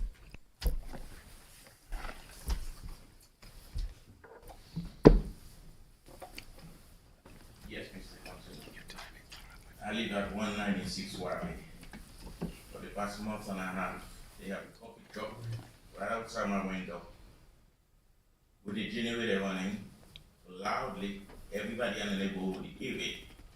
And then when I confront him, he tell me the city give him permit for that. So I call the cop to fill ordinance knows pollution report, and some of the cops didn't want to do it. So, as a taxpayer, live at the corner. My wife working night, she got to sleep in the daytime. So you put a coffee truck in here right there, and I can sleep. What we're gonna do to pay the tax?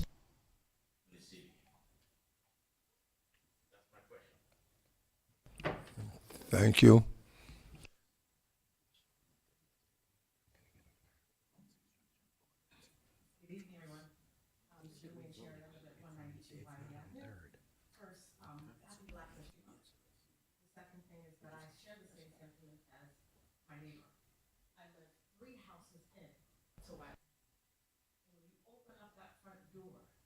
The generator is so loud. It is our quality of life. The last month and a half has gone down. Imagine you go outside and you now see a food truck. Now, this has nothing to do with the food truck itself, because listen, I went there, you patronize, you great. But ultimately, it's not the right place for this food truck. I can't, the food truck at 10 o'clock Friday and Saturday at 10 p.m., all you hear is a loud generator. Think back to Hurricane Sandy or any other hurricane when you had a generator and you go outside, that's the one thing you hear at 10 p.m. My neighbor's wife can't go to sleep because she works first shift. She can't sleep during the day. So I'm pleading to the council for you guys to reconsider the location. There's a place, Link Fitness. Use that parking lot, but not in our backyard. Not in our backyard, not in the residential area. This is a nice area, it's a quiet area. Even on the corner where you have Mr. C's, that right there, that area is blocking traffic. When he starts to have a lot of people pull up for orders, there's a lot of traffic. It's a huge issue. I see an accident waiting to happen. Because the trucks are so wide, it's an accident waiting to happen. Parking is horrendous. So I can only imagine with only one truck, imagine now there's 2 or 3 trucks. So when this ordinance, when the parking ordinance passed last year, I was under the assumption that it was maybe probably for like an event or a festival, maybe like a 1-time or 2-time event. I didn't know this was every single day. So that's the second thing. Third thing is, now we know we live in a flood zone, and I brought this up last year. Last year, as everyone knows, our street, we flooded the worst. We don't want it to happen again, so I am pleading with Public Works. Now, I will say this, I did make a complaint via reported, and Nancy and Alicia were so nice to answer the phone, quickly responded. I made a complaint about, one, garbage not being clean, and then also the grates not being clean. Within a week and a half, it was, like, the grates were clean and also garbage was clean. So thank you so much to Public Works for cleaning that. I appreciate that. But the one thing I want to ask is if we could get on some type of regular schedule, because we cannot afford to flood in that area. Even though we live in a flood zone, we cannot, that area cannot flood again. My neighbor just moved back into her house 4 months ago. From a year. From September last year, she's just moving back in. So I plead to get on some type of regular schedule so that the area does not flood. Thank you.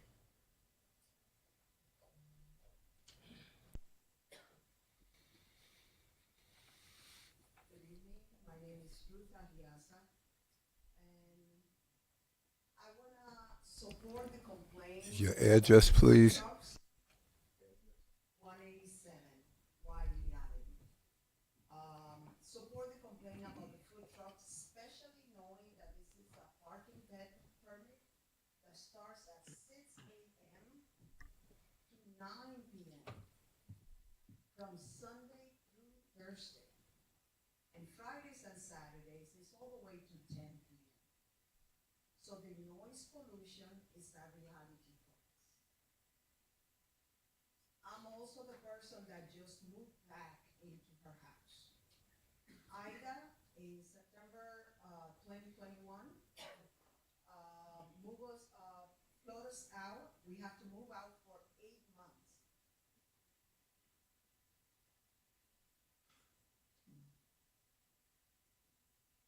We have to move out of from our house for 8 months. We live in 5 different locations because we were fixing our house. It's a flood zone, we pay flood insurance. Thank God we were able to rebuild the house and be back in the house. But I dread every time I see raining come. That's a big issue. So if you can be on top of the cleaning of the park, of the draining system that is already in place, just need to be clean in order for it to work, that will be greatly appreciated. So right now, those are the 2 complaints I'm speaking about. Thank you. Thank you.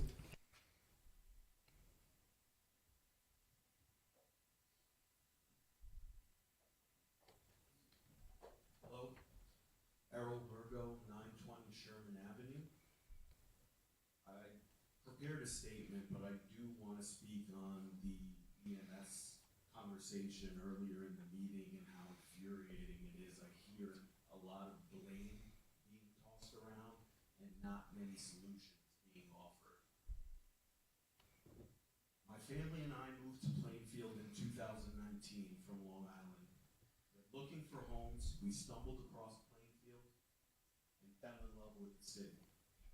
In our search, we were discouraged from buying a house in Plainfield. We kept hearing the same thing. You have kids and the schools are terrible and you don't want to live in Plainfield. My wife, Sarah, who is currently the vice president of the Plainfield Board of Education, casually mentioned while we were house hunting, we will move to Plainfield and I will improve the schools. And she's working to fulfill that promise. When you buy a home anywhere, you expect basic services like police, fire department, sanitation services, and emergency services. On November 6th, 2002, Sarah, my wife, and children, Jackson and Beta, were sitting in our living room watching television. Sarah complained about tightness in her chest. She stood up and shouted, "I think I'm having a heart attack." I rushed the kids upstairs and began to try to get Sarah to my car, but she collapsed on the front steps. At this point, I needed to call 911. I called and was told that an ambulance was being rerouted from a nearby town. In the moment, I didn't understand the absurdity of that statement. I called 911 and waited 5 minutes, 10 minutes, 15 minutes, 20 minutes, and nothing. No sirens getting closer from a distance, just silence. At that point, with Sarah semi-conscious on the floor, without thinking, I threw her over my shoulder and sped to JFK Medical Center in Edison. 20 minutes waiting for an ambulance, 15 minutes to get to the hospital, 35 minutes. 35 minutes before my wife received any care. Unlike many in Plainfield, I'm fortunate to have a vehicle. I believe we are very lucky because Sarah survived and is on the road to a full recovery. But 35 minutes is unacceptable. The fact that Plainfield has no EMS services is criminal. I don't know the details as to why Plainfield EMS has been suspended, but this is a basic necessity that Plainfield's 50,000 residents deserve. How many Plainfielders will die because EMS arrived too late? Plainfield doesn't deserve more. We deserve the bare minimum. Again, it is criminal that there are no emergency services in the city. I implore everyone on this council and city administration to step back and put yourself in someone else's shoes. I'm sick of seeing ambulances branded from other towns like South Plainfield speeding through our city. Every time I see one, I'm reminded of that day that my wife had a heart attack, and I just hope that that ambulance gets to that call in time. Plainfield residents will die. I repeat, Plainfield residents will die. Response time is critical in an emergency call. I ask every member of this council and the city administration to make this a priority. Thank you and good luck.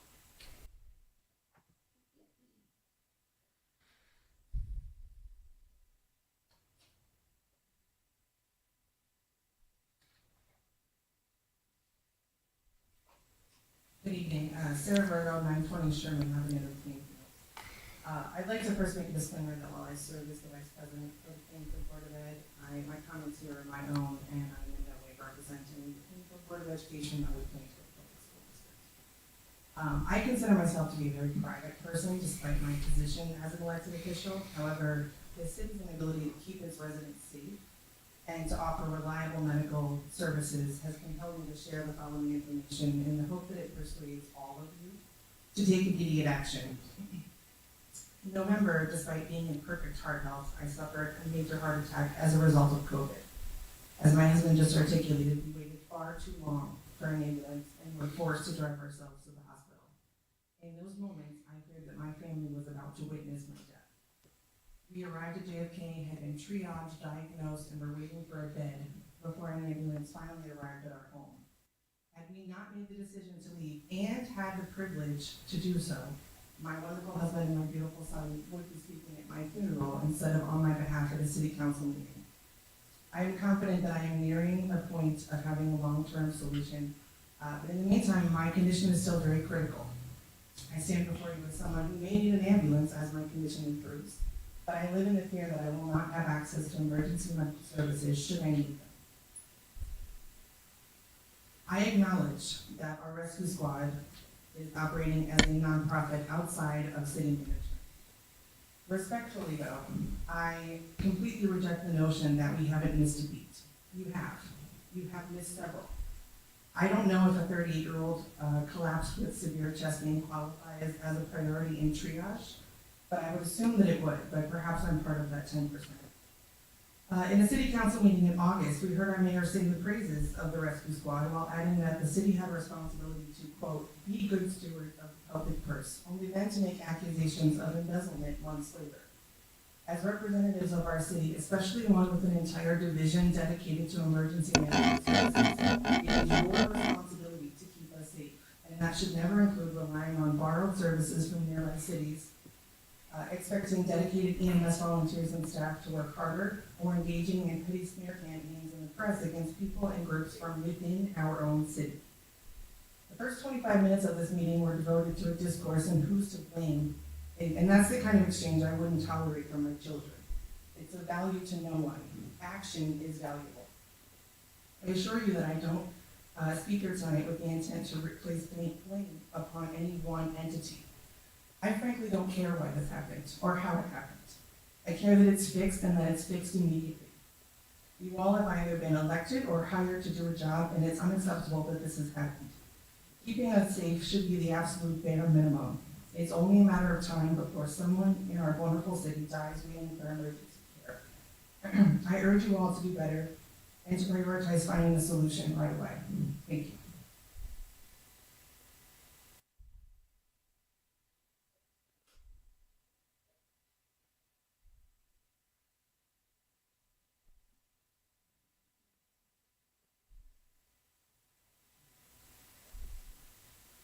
Jack Virgo, 920 Sherman Avenue, Plainfield, New Jersey. Good evening, everyone. I'm here this evening to discuss the Plainfield Rescue Squad. I'm just giving my perspective on what my two parents just said. In November, my mother had a heart attack. It was the scariest day of my life. Those of you who know my mom know that she's hardworking and smart and caring and goes above and beyond to help make our beautiful city a better place. She shows up every single day of her life. If you really know her, you know that she's tough and she's the strongest woman you'll ever meet. Nothing scares her. Imagine how shocked my sister and I were to see her doing her best to comfort us while collapsed on our living room floor, waiting for the ambulance to arrive.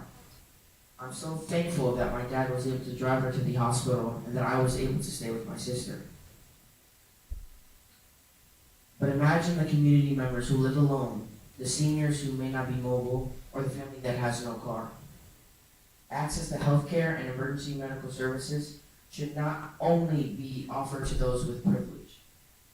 Almost every day since the heart attack, I've watched my mom struggle to breathe, and if my dad isn't home, I'm scared that the ambulance won't get to us in time as I have to call. My mom is one of the 55,000 people in this city. We are not special, but she is special to me. Each of you have an obligation to fix this, no matter what it takes. If not, your photo ops and your ribbon cutting ceremonies will surely be replaced with funerals for good people who just needed help but died waiting for medical attention. This is a crisis and it will soon be a tragedy if it's not taken seriously. I'm begging you to get this fixed. Keep us safe. Thank you.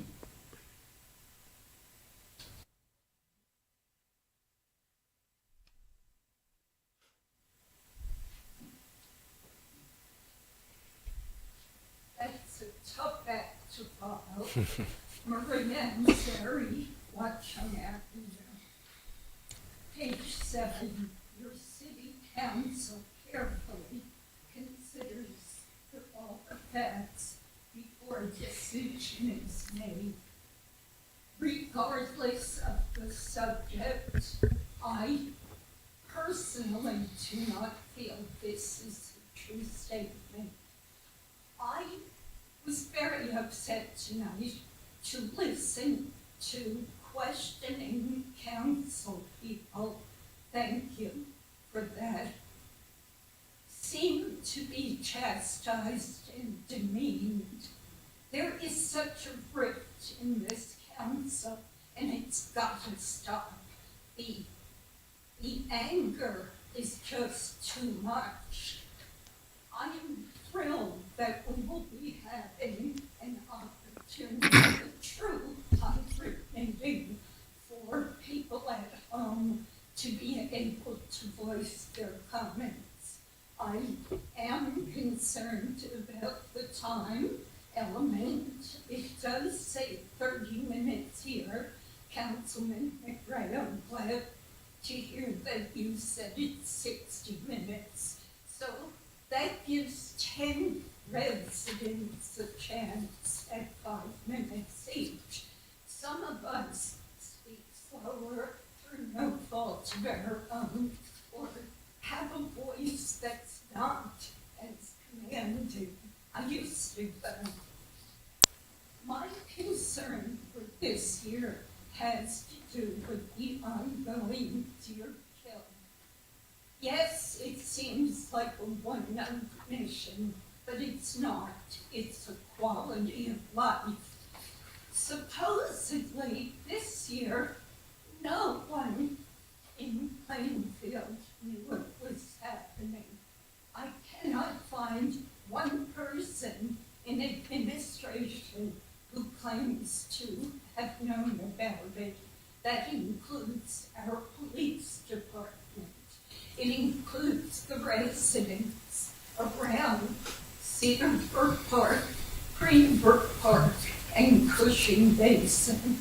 There are no signs at Greenbrook nor Cushing, yet I have documentation of killing at Greenbrook. This is so sneaky. There are 3 signs at Cedar Brook. They're so well placed that driving through, you really don't see them. They're not visible. And the one privileged hunter who gets to go to Cedar Brook, first kill being a 9-point buck, is right by the municipal building in the park, which borders Parkside Road. Parkside being very near and dear to me since I lived there for many years. The residents don't know. The kill is brutal. It is violent. We've been through this. Those of you who've heard me before know you know the facts. What's that word? Council carefully considers all facts, not my experience. It needs to stop. Mayor, ma'am, you gave this deer kill to the county last year. Alex Mirabella was thrilled. He even thanked you at a meeting. They now think they've got private hunting grounds, which they do. Many of them are employees of the county or the state. We need to have a moratorium. If you don't want to stop it, that's fine. A moratorium, because nature will balance itself out. 30 years this kill has been going on. It's a sports hunt. It is not a reduction plan. It's a sports zone. 30 years, and you've still got, I get it, you've still got. Council President, the speaker's time has elapsed. I know. Yeah. I speak slower. If I had a motor mouth, I'd get. Time is stopped. Thank you.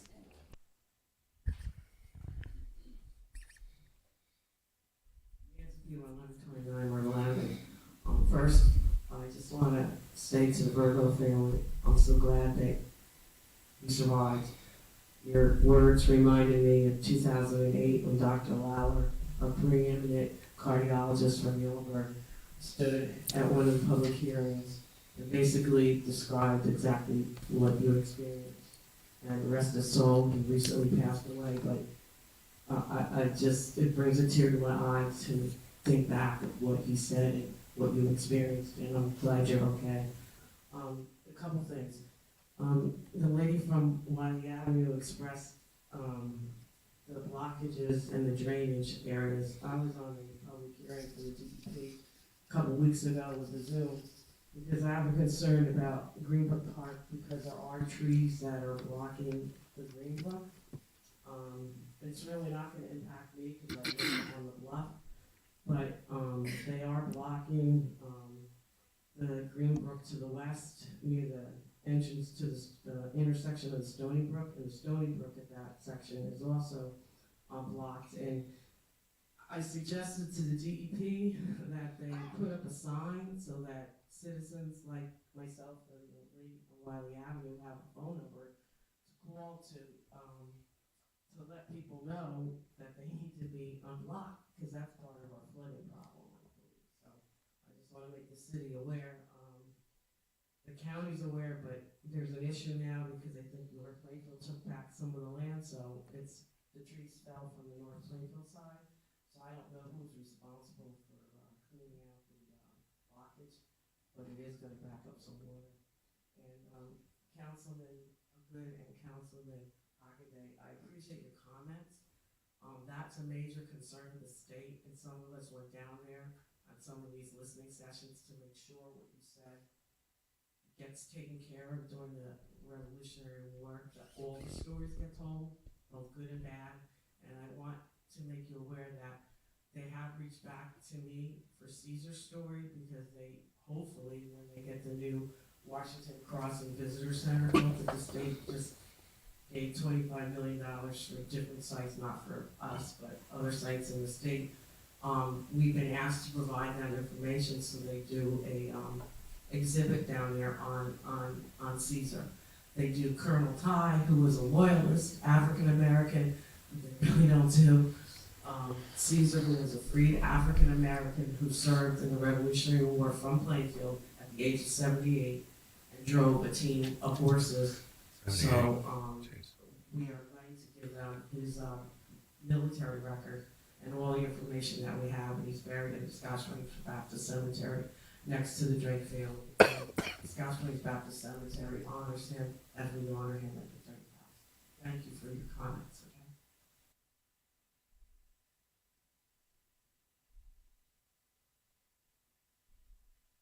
Okay? Seeing no more for public comments is now closed. I just got a phone call from YouTube. Should I put it on speakerphone or have them call back next month? Next meeting. Okay. Council President. Excuse me. Director Levinson, would you like to answer the question for the people from Wiley? Actually, Council President, that's what I was going to ask if she could do. So I appreciate it. Thank you. Sure, I'm happy to speak on these. So in terms of the food truck issue, that came to my attention today, and actually Councilman Graham was kind enough to let me hear. He had a recording, and I agree, it's very loud, much louder than I would have expected. And so we, having learned about it today, are going to take action. So hopefully you'll see something very soon in the next meeting. We weren't aware of that, how loud that generator is. Thank you. And I just want to say that I'm very sorry to hear what happened to you and to your family. This is a conversation that this is a problem that's been going on. I mean, people today have been talking about issues from 2008 to pre-pandemic or during the pandemic. I mean, this is a long-term problem for Plainfield, and you know, even at the height, we even that Mayor had mentioned earlier that we had asked the county to donate our ambulance, because even when the Plainfield Rescue Squad was here, it wasn't enough. There were still people waiting. There were still that 25-minute story that you told. So we have been working. I mean, we have been working diligently on this. We did come forward with the MOU to have River Road Rescue Squad serve as our backup and offer them free gas. Up until now, this hasn't been in our hands. Now that it is in our hands, the county, JFK, South Plainfield Rescue Squad, they're all in contact with me all the time about answering our calls. And like I said, we did have to go, this is a large bid, so it has to go through the RFP process, which it has been. It was opened. It is now closed. We've been speaking to the bidders. And like I said earlier, you will see a resolution next month for a sustainable solution that will provide 2 ambulances in this town, in this city at all times, which is more than we've had in quite some time. So we're really looking forward to that. They'll be stationed centrally. Of course, we'll still need mutual aid because that will never go away. But having 2 ambulances centrally located in the city, which we will have, is going to solve that problem. Council President, can we get information from, I would assume probably best person would be Corporation Counsel, on what the requirements are for a deer kill to be done in Plainfield? I'll do my best to answer that, Councilman. In years past, to take part in the county deer cull, which would take place on county property, it required a resolution of the governing body. To date, this body has not issued any resolution authorizing a deer cull. However, it has come to our attention that on county property alone, that there may be some activities deer culling activities that have taken place. That is just news to me this evening. But nobody asked us. No one had reached out for any approval from the city to take part in a deer cull on county property. And that's what I understand is happening as we speak. Well, and that was my understanding too, so I'm glad you clarified that. But I think it's important, deer kill pro or con aside, I think it's important to get this addressed immediately from a safety standpoint. You've got areas, Cushing and the 2 parks where people go wandering around or kids are wandering around, and if there's no signage or awareness or anything, that's just unacceptable. And this isn't the woods here. So I think that needs to be addressed with the county, that they need to cease and desist on that until they're invited to do otherwise. Certainly, we'll have that conversation with the county. This has just become, we were never formally notified of any action taking place, and I think that's why we're sort of playing catch up here with whatever the county has done to date. But we'll certainly find out. And this is the first time it's come to your attention as well? Correct.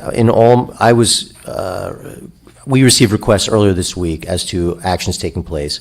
I personally spoke with various members of the administration. All advised me that we had no contact whatsoever from the county. However, I have become aware this evening that some actions may be taking place, and we're going to find out exactly what's going on. Yeah. Thank you. Yeah. But just to clarify, this is just county property where this is taking place. Yeah. Right. Councilman Good.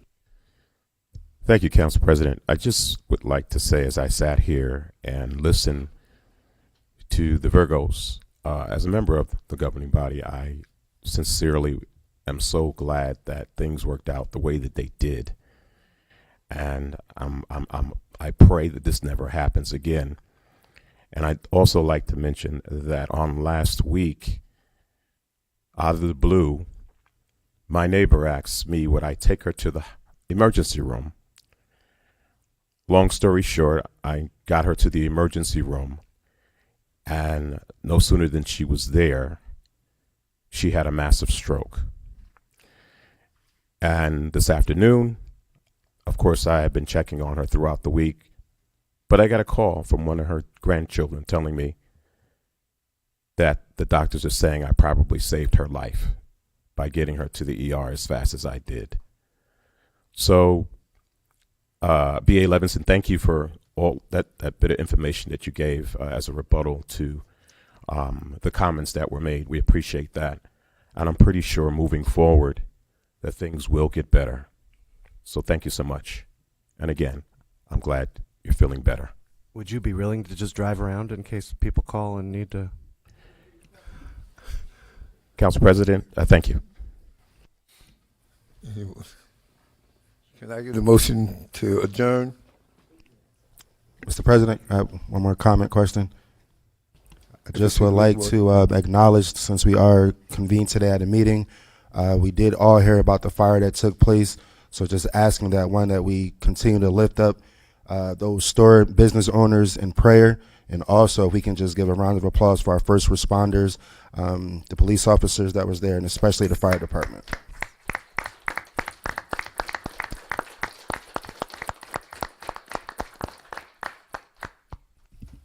Thank you. Mr. President. Yes. So I am glad that Councillor White brought that up, because this is a good time to remind everyone that we're having a fundraising event on Friday from 6 to 9 p.m. at the PPAC, where we're encouraging businesses and individuals to make contributions to the Plainfield Fire Disaster Recovery Fund. So we encourage all of you to come out on Friday. But over and above that, we are going to be providing grants of up to $10,000 to the affected businesses, as well as we're looking at a second option for grant funding as well. So we will do all that we can to assist the affected businesses during this recovery effort. But we encourage you to come out on Friday and show your support by writing checks to go to this fire recovery fund. It'll be at the PPAC from 6 o'clock. There'll be refreshments, there'll be entertainment, and you will bring your checks. Council President, can I just ask, are those checks to that fund, they're tax deductible? These checks are being written to the city of Plainfield, so no, they're not tax deductible. Okay. And then with respect to the grants, which I read about that, the way that it was written, which I'm sure was kind of a broad outline based on the timing, was that it was available to people who had building damage, smoke damage, other kind of issues related to the fire. But how are we going to differentiate between a building owner and a retail renter? Does the renter get a $10,000 grant for smoke damage that the building owner has insurance for and is going to repair? I mean, how are we vetting these? If the location has been a tremendous issue with police presence because of activities, are we giving a grant to encourage that continued behavior? I'm just not sure how we're, kind of policing, for lack of a better term, these grants so they don't become, they go to people who are in need and need the assistance specifically for those retail positions. That's a valid point. There's an application that needs to be completed by the affected businesses. The property owners are not going to be receiving grants. So, for example, I believe most or all of these businesses were tenants of Paramount Properties. Paramount owns a vast majority of the real estate in the city of Plainfield. So no grants are going to Paramount. But the tenants who have lost their businesses, they're the ones that will be eligible to receive the assistance. So during the application process, we'll be able to vet, similar to when we gave these grants during the COVID-19 pandemic.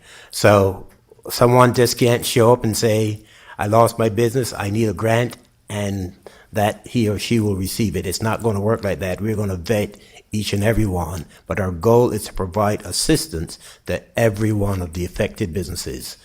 And we know the number of businesses by name that were lost as a result of this fire. So we will use that as a guide. Okay. Just a reminder to all citizens, the weather is warm now, but it may get cold again. As with this fire, make sure you take care of those space heaters. Space heaters are some of the leading proponents of house fires. So make sure you have one that has UL rated and that you take care of it at night, that you don't leave it too close to combustible items. So with that, I'll now take a motion to adjourn. Moved. Can I get a second? And change those batteries. Can I get a second? Second. All in favor? Aye.